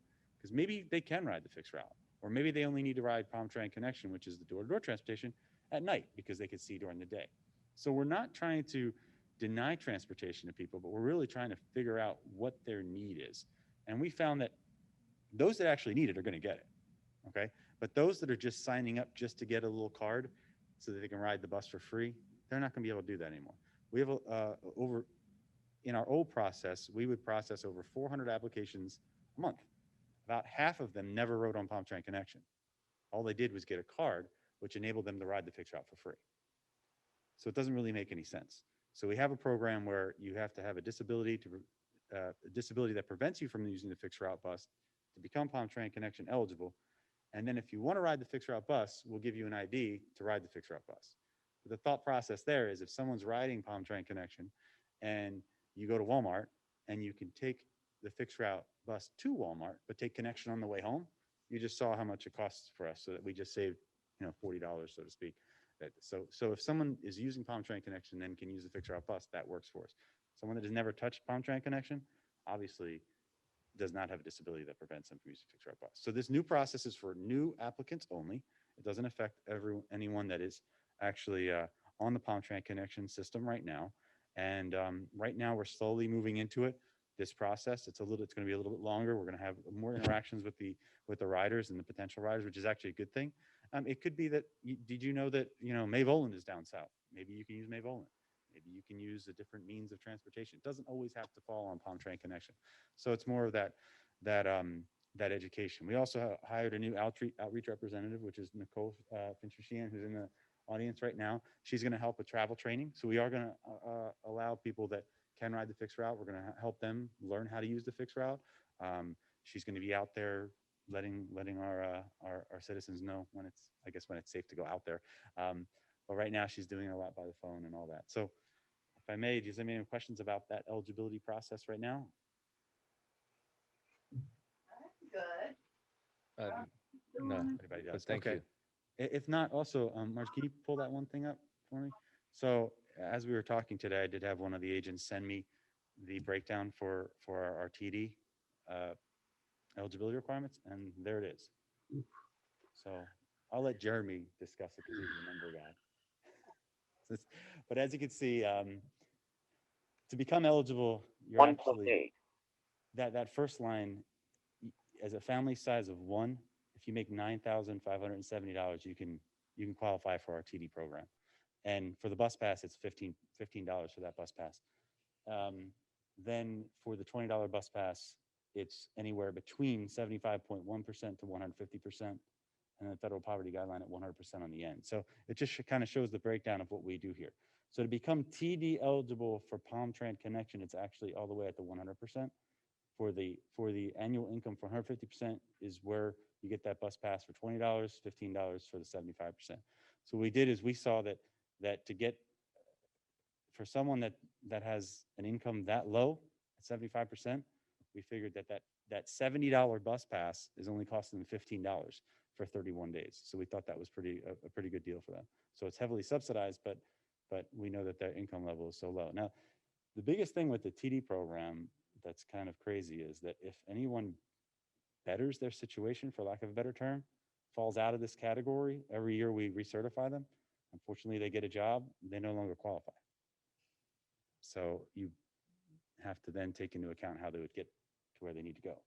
So there is a kind of a cliff, so to speak. And is there something that the county could decide, hey, if you're making 150 to 250, it's $40?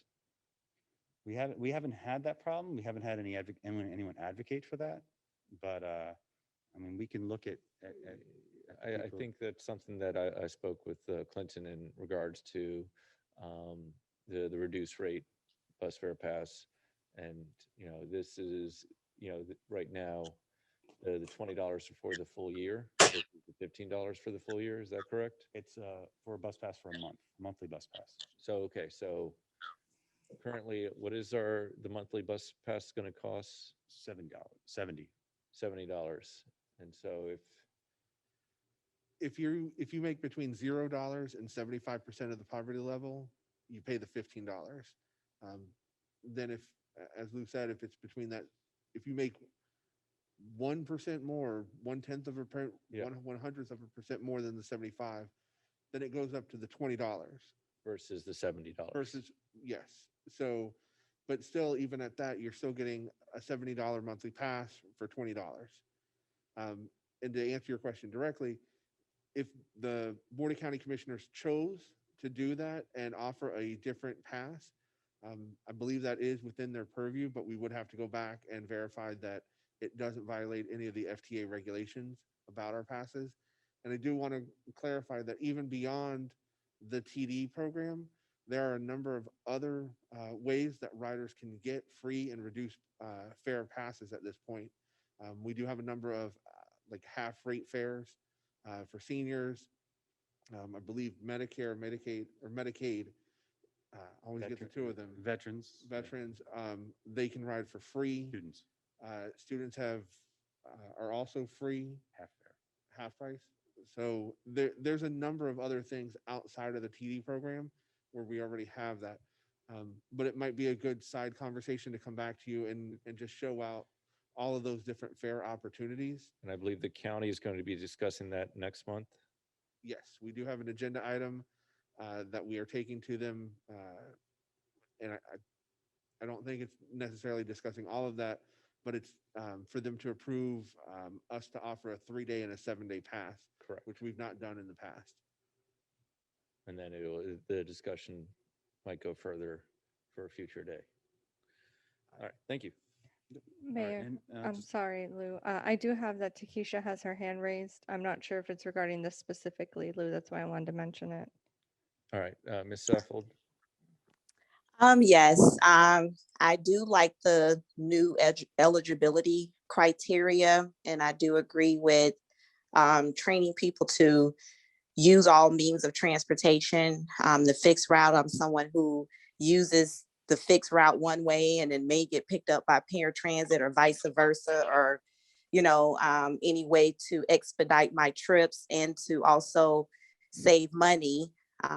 So I think that doing that is a great idea. Now, I know that this new eligibility criteria is for new applicants, but for those who are currently using the paratransit, well, I wouldn't say using it, but they're eligible to use it, but they're not using it. Is that something that we go through the current individuals who are using the paratransit system and just to make sure that they are still using it and not just being someone who's in the system? I do know some individuals, they have the service, but because they either have family members or friends who take them places, they're not utilizing the system. So they're just a person. Do we go over the applicants and just to see if they're still eligible versus, just the new applicant eligibility process? Okay, thank you, Takesha. So the ADA eligibility actually lasts for 3 years. Okay, so that ADA eligibility, for those that use the system, like yourself, if your eligibility comes up for a renewal, we're most likely just going to give you a phone call and update whatever your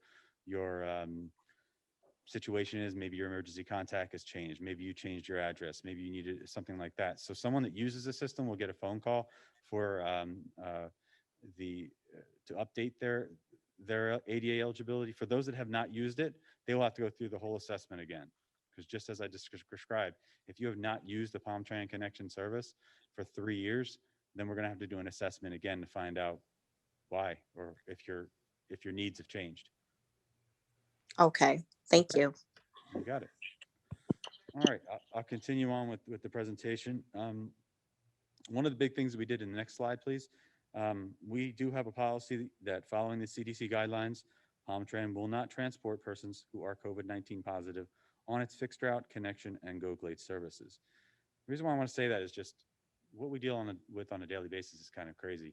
About 2 weeks ago, we found out that there were 2 dialysis centers. There's about 30 so dialysis centers within Palm Beach County, but there were 2 dialysis centers that created I'm going to call it a secret triage to provide service for those that are COVID positive, except they didn't tell us. So we didn't know, but we were transporting people that were knowingly COVID positive and not letting us know. So that was, we squashed that pretty quickly to say that we can't transport that. We don't have special vehicles to ensure that. Now, I just said before, we handle everyone as they are COVID positive, meaning we're taking the precautions and being careful. But to then know and transport someone that is, we stop that pretty quickly. So we do not, but the problem is they have to self-disclose this. We can't ask because on the fixed route side, everyone that boards the fixed route bus, we do not ask, are you COVID positive? We don't do a screening that they do when you go to the doctors or wherever else you go in a quick screening. You know, I get a screening every day I go to work and they give me a screening. So because we don't do that on the fixed route bus, we can't do it on the paratransit bus because we have to be comparable to the fixed route bus. So it's a pretty important policy that we have, but it's also difficult if people don't self-disclose. The other big thing that happened in the last couple of weeks is the federal law that requires wearing a mask while on the transportation vehicles. Also within intermodal, in transportation areas, they have to comply with this. And if not, it may result in denial of the boarding or removal. Also, refusing to wear a mask is a violation of the federal law now, and passengers may be subject to penalties under the federal law. So that was actually signed by President Biden, and we have to put new stickers on and do all kind of stuff for our buses to make sure everybody knows that. The next slide, please.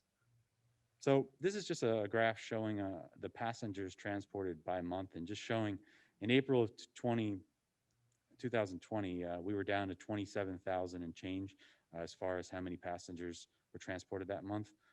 Up in June to 44,954. We went in October was 51,299. And in January, we were at 48,676. Normally, we're around 80,000 a month. So it just shows kind of the trend of our transport. And it has been going up lately, especially weekly. The next slide, please. Our on-time performance, as you can see, it was very high in April, May, and June because there wasn't as many riders. But we're still at 95%. So our standard, or our industry standard, is actually around that 92% line. So we're doing very well with that. And we also have far more service than we probably should have on the road because of the social distancing and all that, which enables our drivers to be on time more often. Next slide, please. This is something that we've presented to you guys. So the TD ridership and the complaint report. So for the month of October, we had 6,707 TD riders with 5 complaints and 2 were valid. In November, we had 5,425 riders, 6 complaints and 4 were valid. In December, we had 5,582 TD riders on Palmtran Connection with 1 complaint and 0 being valid. And in January, we had 5,676 Palmtran Connection TD riders and 5 complaints with 5 valid. The valid complaints were 4 being discourteous driver, 2 cell phone usage, 2 reckless driving, which could be speeding, 1 late pickup, 1 they did not assist, and 1 other complaint. So does anyone have any questions with that part? If not, I'll move on. I Yeah, do I have have- Rob. Okay. Yes, I have Robert Goodman with his hand raised. Sure. Yeah, I have a question from earlier. On the social distancing, I'm fine. I've been on both the fixed route and the Palmtran Connection, and there have been people sitting right behind me. The drivers are not enforcing social distancing at all. I don't know if they're afraid to ask, someone to move or what it is. And the other day I was on a bus and there was a person on the bus who had their mask below their nose. And I said, you need to put your mask above your nose. And the guy yelled at me, you're going to die anyway. Nice people. And also the drivers are not or not giving their names at all. I know they're supposed to. But how do we enforce social distancing on buses? Okay, so I'll just respond to that. Thank you, Mr. Goodwin. We cannot force it. We can only encourage it. And the reason again is because we don't force people to sit in a certain spot on the fixed route bus. So we cannot force people to sit places on the Palm Train Connection bus. We can only encourage it. We'll do a better job again getting that out. I'm sure Jeannie's on right now. She'll let them know of encouraging the social distancing. We do have seats that are kind of blocked out. We've ordered seat covers to say this seat is not available and things like that. Also, we are going to order or in the midst of ordering sneeze covers, which means that they're going to be plastic in between the seats behind you and in front of you so that it gives a little bit better social distancing as well. That sounds horrible. Yeah, and a sneeze, that's what they call it, sneeze guards. No, But the we'll idea also, of having a plastic in front of me, I don't know, I don't know. The other thing is also that, what was I going to say? I'll come back to it. I don't remember. Sorry. okay. Well, you could always call me whenever you want. I know. Thanks. I also have Takesha with her hand raised. Yes, Ms. Seffold. Yes, my question is, I know that there are some riders who are medically excused. They have a medical clearance to not have a mask on for whatever reason. Are those individuals being transported by themselves, or is it still a shared ride with an individual who has a medical clearance to not wear a mask? So yes, there is a mandate, or according to that mandate, there can be someone that not wearing a mask because they cannot wear a mask. We do not put them on their own vehicles. No. So just for full disclosure here, again, this is public transportation. All right. There's an inherent risk that everyone takes for taking public transportation. We're doing the best we can to encourage the social distancing, making sure people wear their masks. But we cannot mandate or segregate people that are not wearing a mask and put them on their own vehicles just because of the sheer amount of trips that we're doing, people we're transporting, and the costs associated with it, as you just saw today. So there could possibly be someone you're sharing a vehicle with that, because of that medical clearance, is not wearing a mask. I remember my other question on those new vans that you bought that I told you I complained about because people can't step into it. How many of those vans are there? There's only 40 right now. They're minivans and they're higher steps. So Yeah. we're not ordering them again. Okay. Yes, sir. I do have Merlene Ramnon with her hand raised. Yes, I just wanted to commend Lou for, treating everybody as infectious because that's standard precaution. I also want to make a comment regarding those persons who may have respiratory illnesses or cardiovascular illnesses and they're not able to wear a mask. Maybe a suggestion would be for them to have a towel or a rag, something small that they can actually cover over their nose and their mouth, just in case they have to cough or sneeze or what have you. But some of those may need to be put in place so they're not constantly having, the mask on and, creating, whatever distress they're having, but maybe telling them to take a cloth, a small rag or towel, whatever it is. But those should be some other measures that probably should be placing somewhere inside the vehicle or on the outside so they're aware as well. Thank you. We actually allow face shields. Remember, we also transport kids that have autism, that are mentally disabled, that cannot wear things on their face restrictive like that. So we allow any means with that facial covering. We try to work with everyone we can to try and transport them. Remember, these are not only do the actual riders need to go wherever they need to go, but some of the parents need that respite, and some people that are caregivers for the Alzheimer's, they need that respite too, and they need to go to those centers. So we try and work with everyone, and we're trying to keep everyone as safe as possible. But this is an unprecedented world that we live in right now. I So we're just trying to do know. the best we can, and we appreciate it. Thank you for the comment. Okay, no worries. Thank you. That's very good.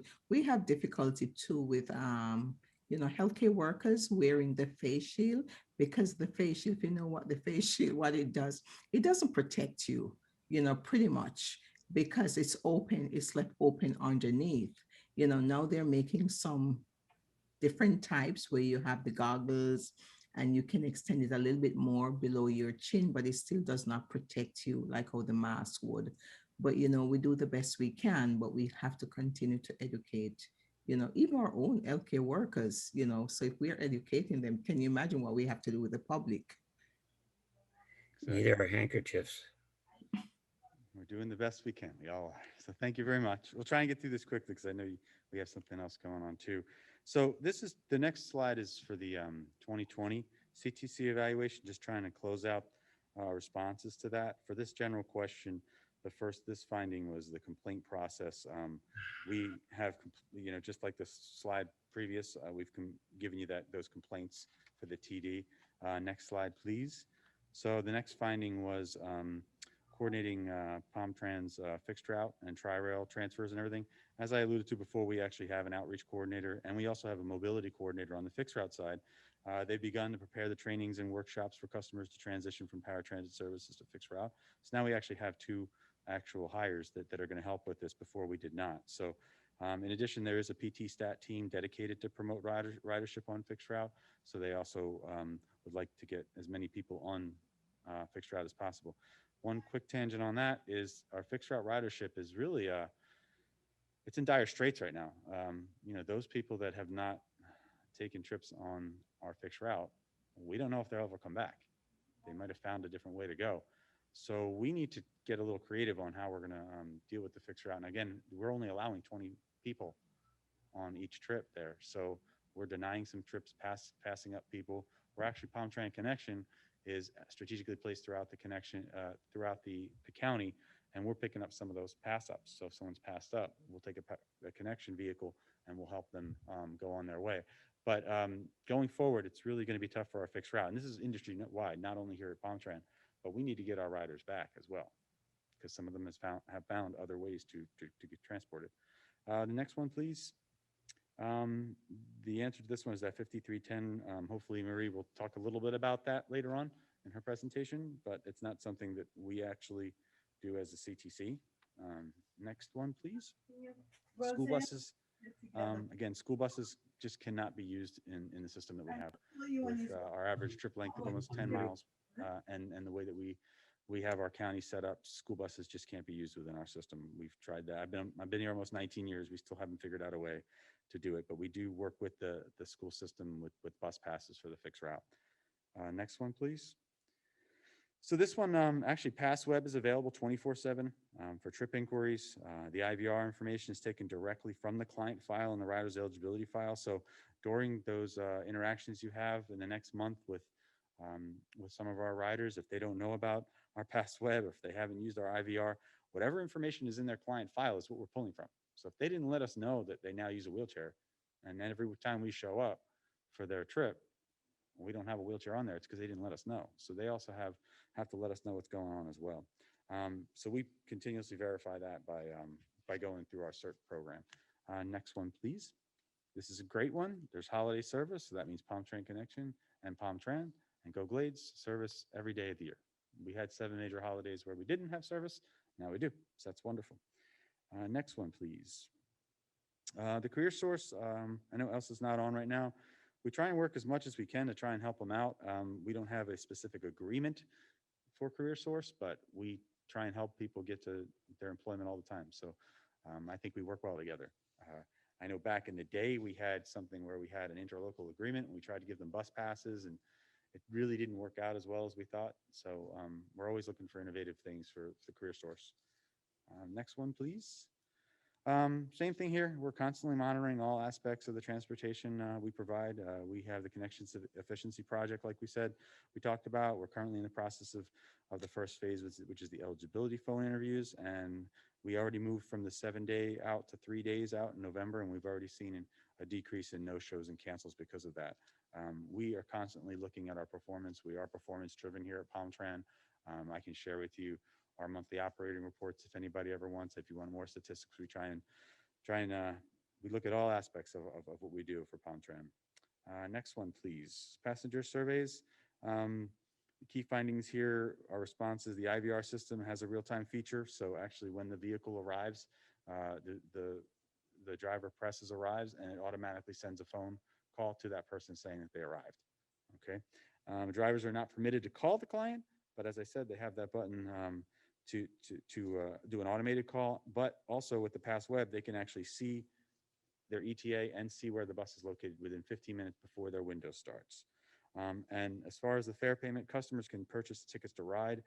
We are working on a cashless fare system, which hopefully will be available by the end of this year. And that's very exciting for us. So that would be a cashless fare system where someone could take a credit card, put $30, $50 in their account, something like that. And as they use the system, it would be deducted. So we're very excited about that. It's a huge procurement. And it's a huge, we have to upgrade our trapeze scheduling software. So I think from that, I think I'm finished. So if anyone has any questions, I'm here for it. Thank you, Lou.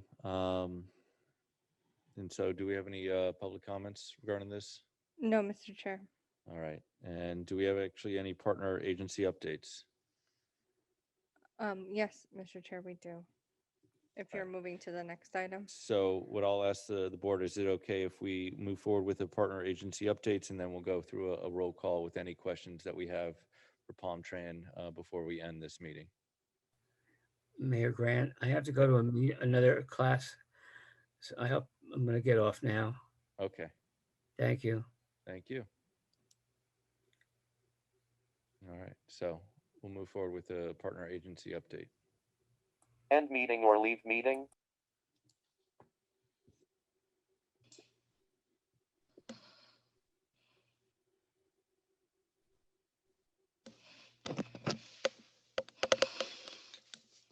Hi, good afternoon. Good afternoon. Hi, my name is Mary Doisman. I am a transit coordinator with the Florida Department of Transportation. And today I'm gonna give you a brief overview of one of the programs that we manage in District 4 and how it is related to the TD program. Next slide. I'm part of the Office of Model Development in District 4, and we have Birgit Orkush, which is our District Model Development Administrator, and Larry Merritt as the passenger operation for the district. Like I said, my name is Marie Doisman. I'm a transit coordinator for the district. Next slide, please. Marie, I'm sorry to interrupt. I think you should actually have control of the presentation. Okay, let's see. There you go. Okay. Oops.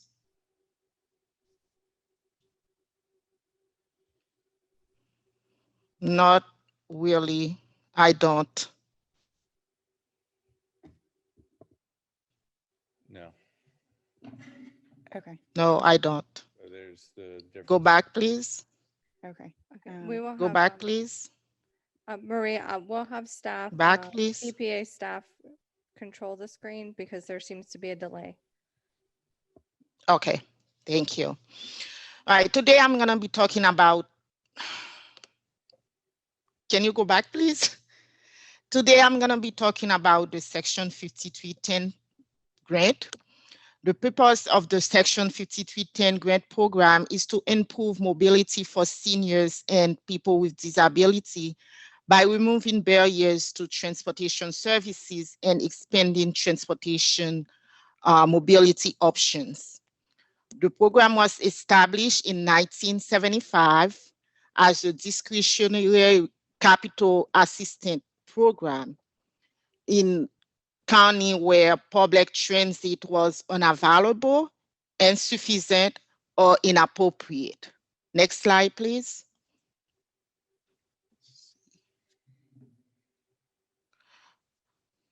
It is a federal grant designed to improve transportation for seniors and people with disability. It is a formula grant based on target population. FDOT received the grant directly from the federal transportation agencies. So FDOT is the direct recipient of the grant. We allocate the grants to the agencies, human services agencies. Therefore, those agencies are the sub-recipient.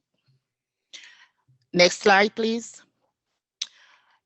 FDOT works directly with the FTA, and we coordinate with the CTC to reallocate the grant to community transportation coordinators, public transportation agency under contract with the CTCs, private nonprofit organization under contract with the CTC, public agencies under contract with the CTC, and private taxi companies that provide share ride services.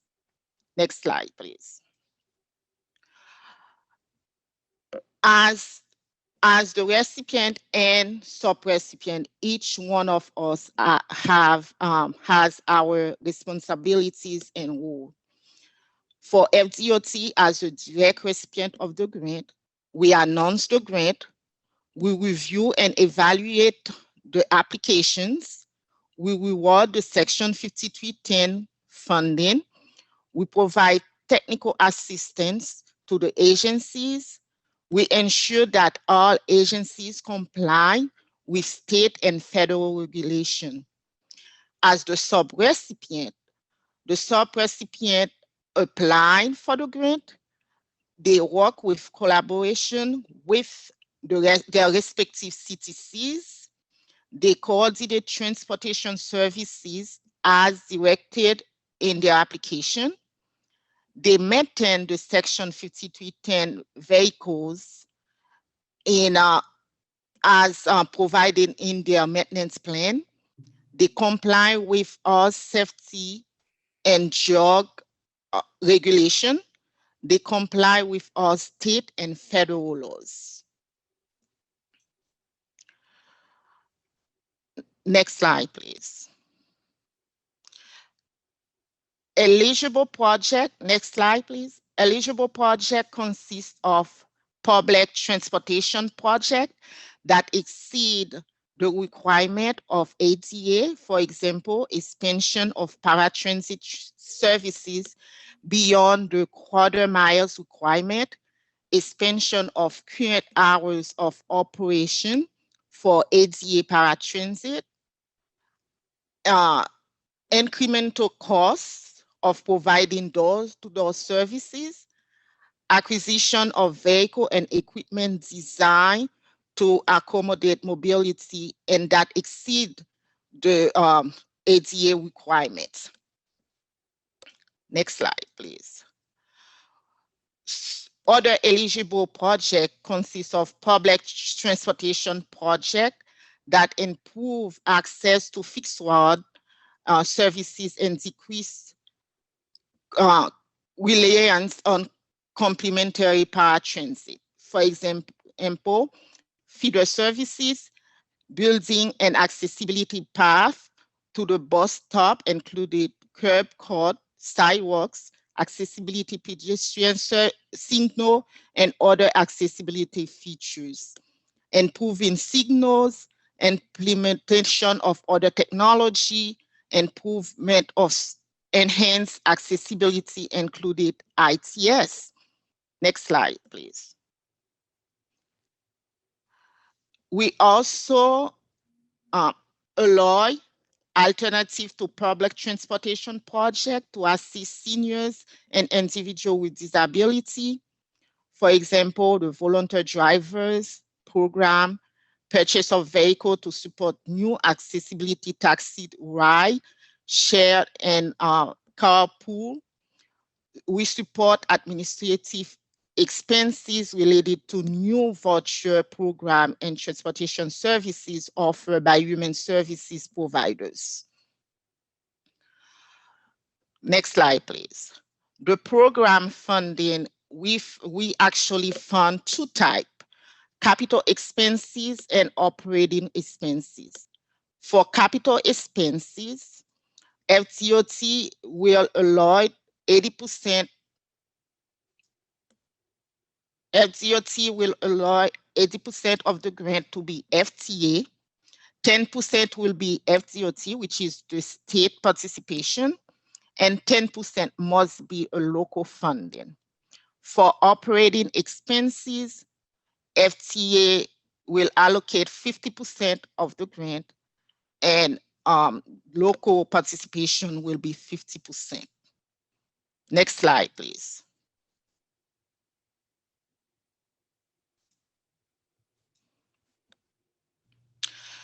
The program timeline is as follows. Late summer, like around July or August, FDOT begins to prepare the requirement documents.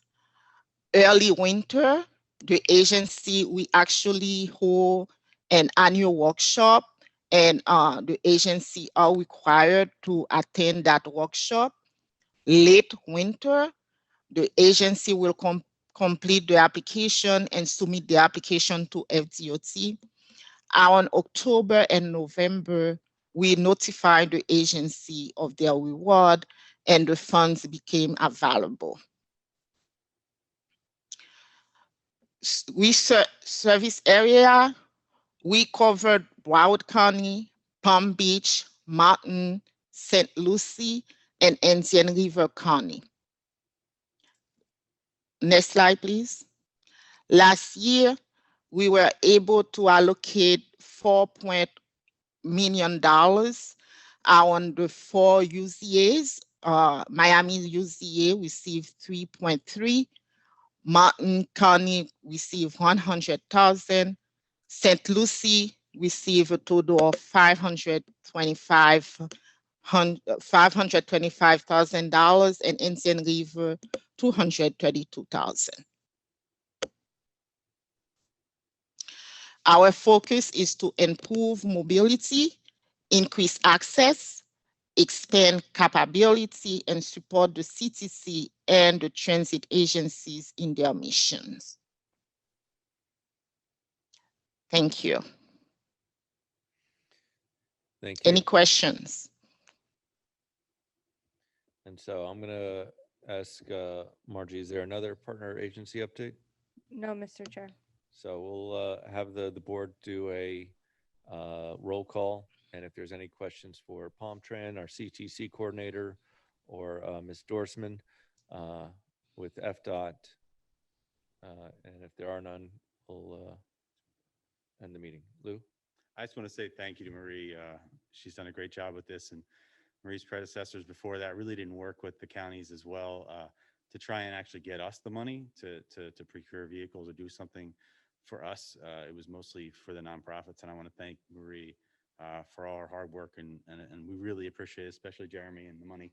We really appreciate what you've done for us as the counties to try and for these replacement vehicles that she's actually given us the funding for. So thank you, Marie. You've done a great job. Appreciate it. Thank you. Thank you, Lou. So Mayor Grant, I can do a roll call. I did want to note for administrative item 4A1, the correspondence letter, there is no presentation from staff, and I did not receive any public comments on that one. All right. So I can so I'd like to do the roll call, and then I'll go through the administrative. Okay. So Angela Choice? Yes. Do you have any comments? Oh, no comments. Okay. Jeannie Chrisman? My only comment is to also thank Marie, since my drivers and I are having some of those vehicles, and they really appreciate it, as do our passengers, I'm sure. So thank you all. Thank you. Okay, Wen Dang? Hi, I actually have a question. Something that Jeremy said piqued my interest earlier. I know about the cashless fare program. with it being an opportunity for a subscription-based user where they draw down funding ultimately as they're using it. Is there any consideration, for example, a fare reduction during peak hour, traditional peak hour, morning and afternoon peak hour, just so we can reduce the amount of capacity in VMT on the actual roadway itself? We have not started to consider that at this time. We're focused on getting the system rolled out. I'm sure that as we do, we're going to find that there's a lot of opportunities for us to make modifications to the service. But any change like that, I do believe we'd have to go back to our Board of County Commissioners to get them to approve that. But it is something that we can look into in the future. Yeah, I think it's a growing demand, especially in Palm Beach area, as we're getting more dense and more populated, that there should be some kind of incentive program to encourage people to be using transit, especially during traditional peak hour.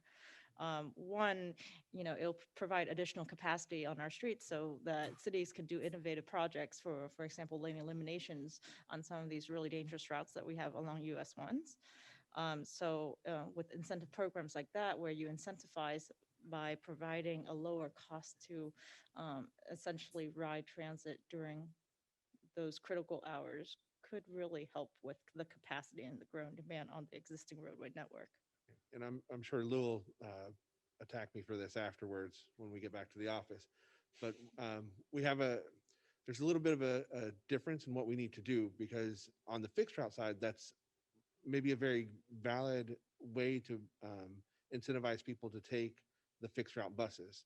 However, on the paratransit side, where we'd also have to do similar situations with the fares, I believe those are some of our most critical times where we're at almost like a crush load on the paratransit side in those peak hours, morning and afternoon, where we don't have enough capacity. That's where we see our on-time performance drop. So we need to almost disincentivize people from taking paratransit, but because we have to treat the two services the same under the FTA guidelines, we might have some restrictions there as to what we can and can't do. And that's why it's conceptually, it seems like a fairly straightforward idea, but I think once we get into the minutia, there might be some hangups that we have to overcome. Right. And I understand that the demand for paratransit, because it's door-to-door service, right?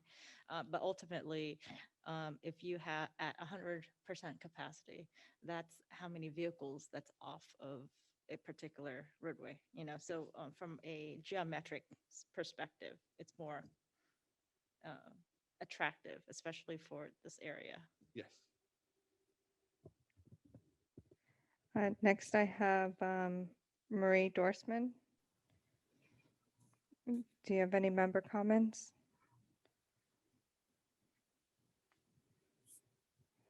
No comments. And Robert Goodman left the meeting. Maria Hernandez, No comments. Robin Manuel. No comments. I don't believe Angie Morlock joined us. Vanessa Palomino, No comment. David Urfidas. Yes, a couple comments. One is, I think about this has been a very, very informative session for me. A lot of new information that I wasn't aware of, but, and I'm not trying to instigate anything with these comments, but are we looking at how we transport individuals from the jail facilities or the homeless camps or facilities like that? And it seems like we have a very high incidence of COVID in the jails, and they may be using mass transportation of some sort. That was one thing. And also, I have a real concern about the drivers, and I'm not saying that they should get hazard pay, but it seems like there should be some incentive financially or through healthcare or something for these people, because without them, our system falls apart. And I think that they're very, very imperative and very, very crucial for our success. Just a couple comments. Thank you, David. I don't necessarily know what Palm Trans services are from the local jail. Do you have any For- comment?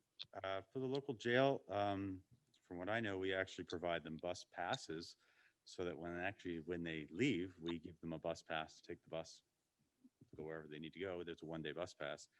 We did partner with the county to transport the homeless from the Lewis Center to the Ag Reserve out there near the Florida Fairgrounds over there. We did that for a couple months until the program ended. So through this COVID, we've actually looked to do more things. In previous meetings, we talked about delivering meals through the area into aging and Division of Senior Services, the homeless transport. So we're trying to also help other county agencies get the food out to people, all those things. As far as the drivers, the other crazy thing is they're not even on the list yet to get a vaccine.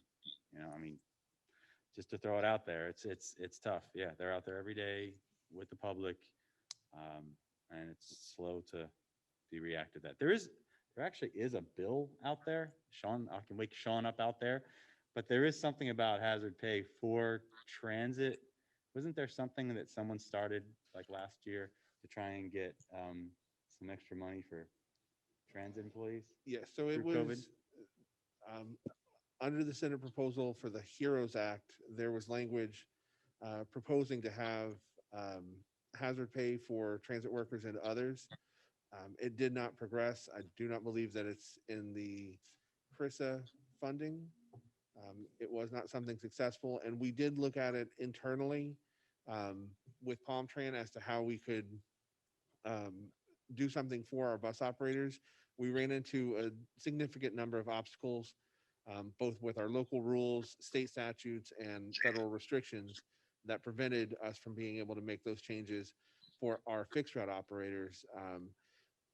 You know, I can't speak as to what the private companies that are running our paratransit service can or can't do, but to some degree, anything extra that they'd have to do, they'd have to find it within their same funding scope. And I don't think that that's really, they don't have that much flexibility into how much they're receiving under this contract to absorb that. And we didn't have a method to give them additional funding to do that. So it really kind of limited our options to move forward in those regards. What about the pump time? What we were able to do for our employees, those that had been working through the pandemic, was similar to what the county did for their employees, as we did offer up to 32 hours of comp time for those employees. So that was additional paid leave that they received, just as a small acknowledgement of the work that they continue to do. Thank you. Berlin Ramnon.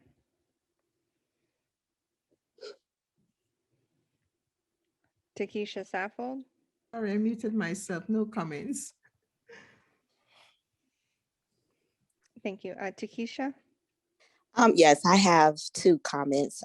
First and foremost, I want to say that we have an excellent paratransit system here in Palm Beach County. Compared to other paratransit systems. As a rider, I've had the opportunity to use other paratransit systems, especially during the pandemic. And we have one of the best services that is more equipped towards the ridership and everyone. And so I really value and appreciate that. I just wanted to make that comment.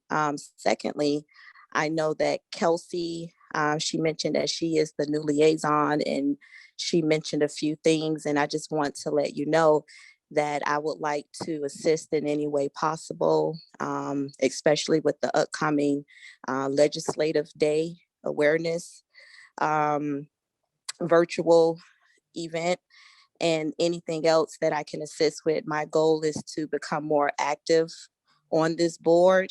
And so in any way that I can assist, I certainly would like to. Thank you. Yes, Lou. Thank you, Takesha, for those comments. We appreciate it. I have Laura Schultz next.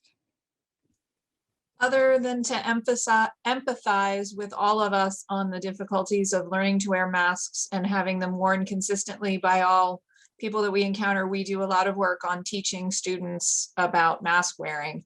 So I definitely empathize with you on that. And other than that, I have no comments. Thank you. Mallory Sanat.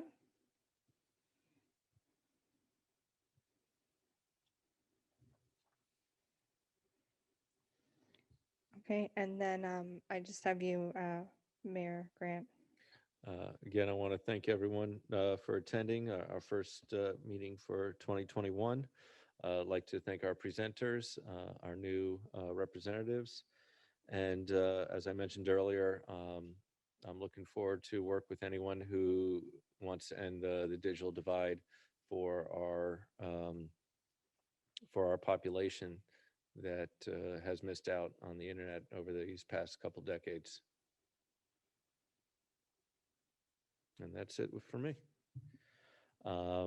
Moving on to administrative items, we have a letter to Tomas Boynton rescinding his LCB membership due to lack of attendance. This letter is highlighting Mr. Boynton's membership being rescinded due to lack of attendance. As I noted prior, this is an advocate position was filled by Ms. Dang. Staff are there, and any public comments? No, Mr. Chair. All right, and would the board like to make any comments? If not, our next board meeting is scheduled for May 26, 2021. At this time, I would invite any additional board member comments, which we already went through. We had the roll call, and now we're motion to adjourn. So moved. Thank you. Adjourn. Second. All right. Second. Meeting is adjourned.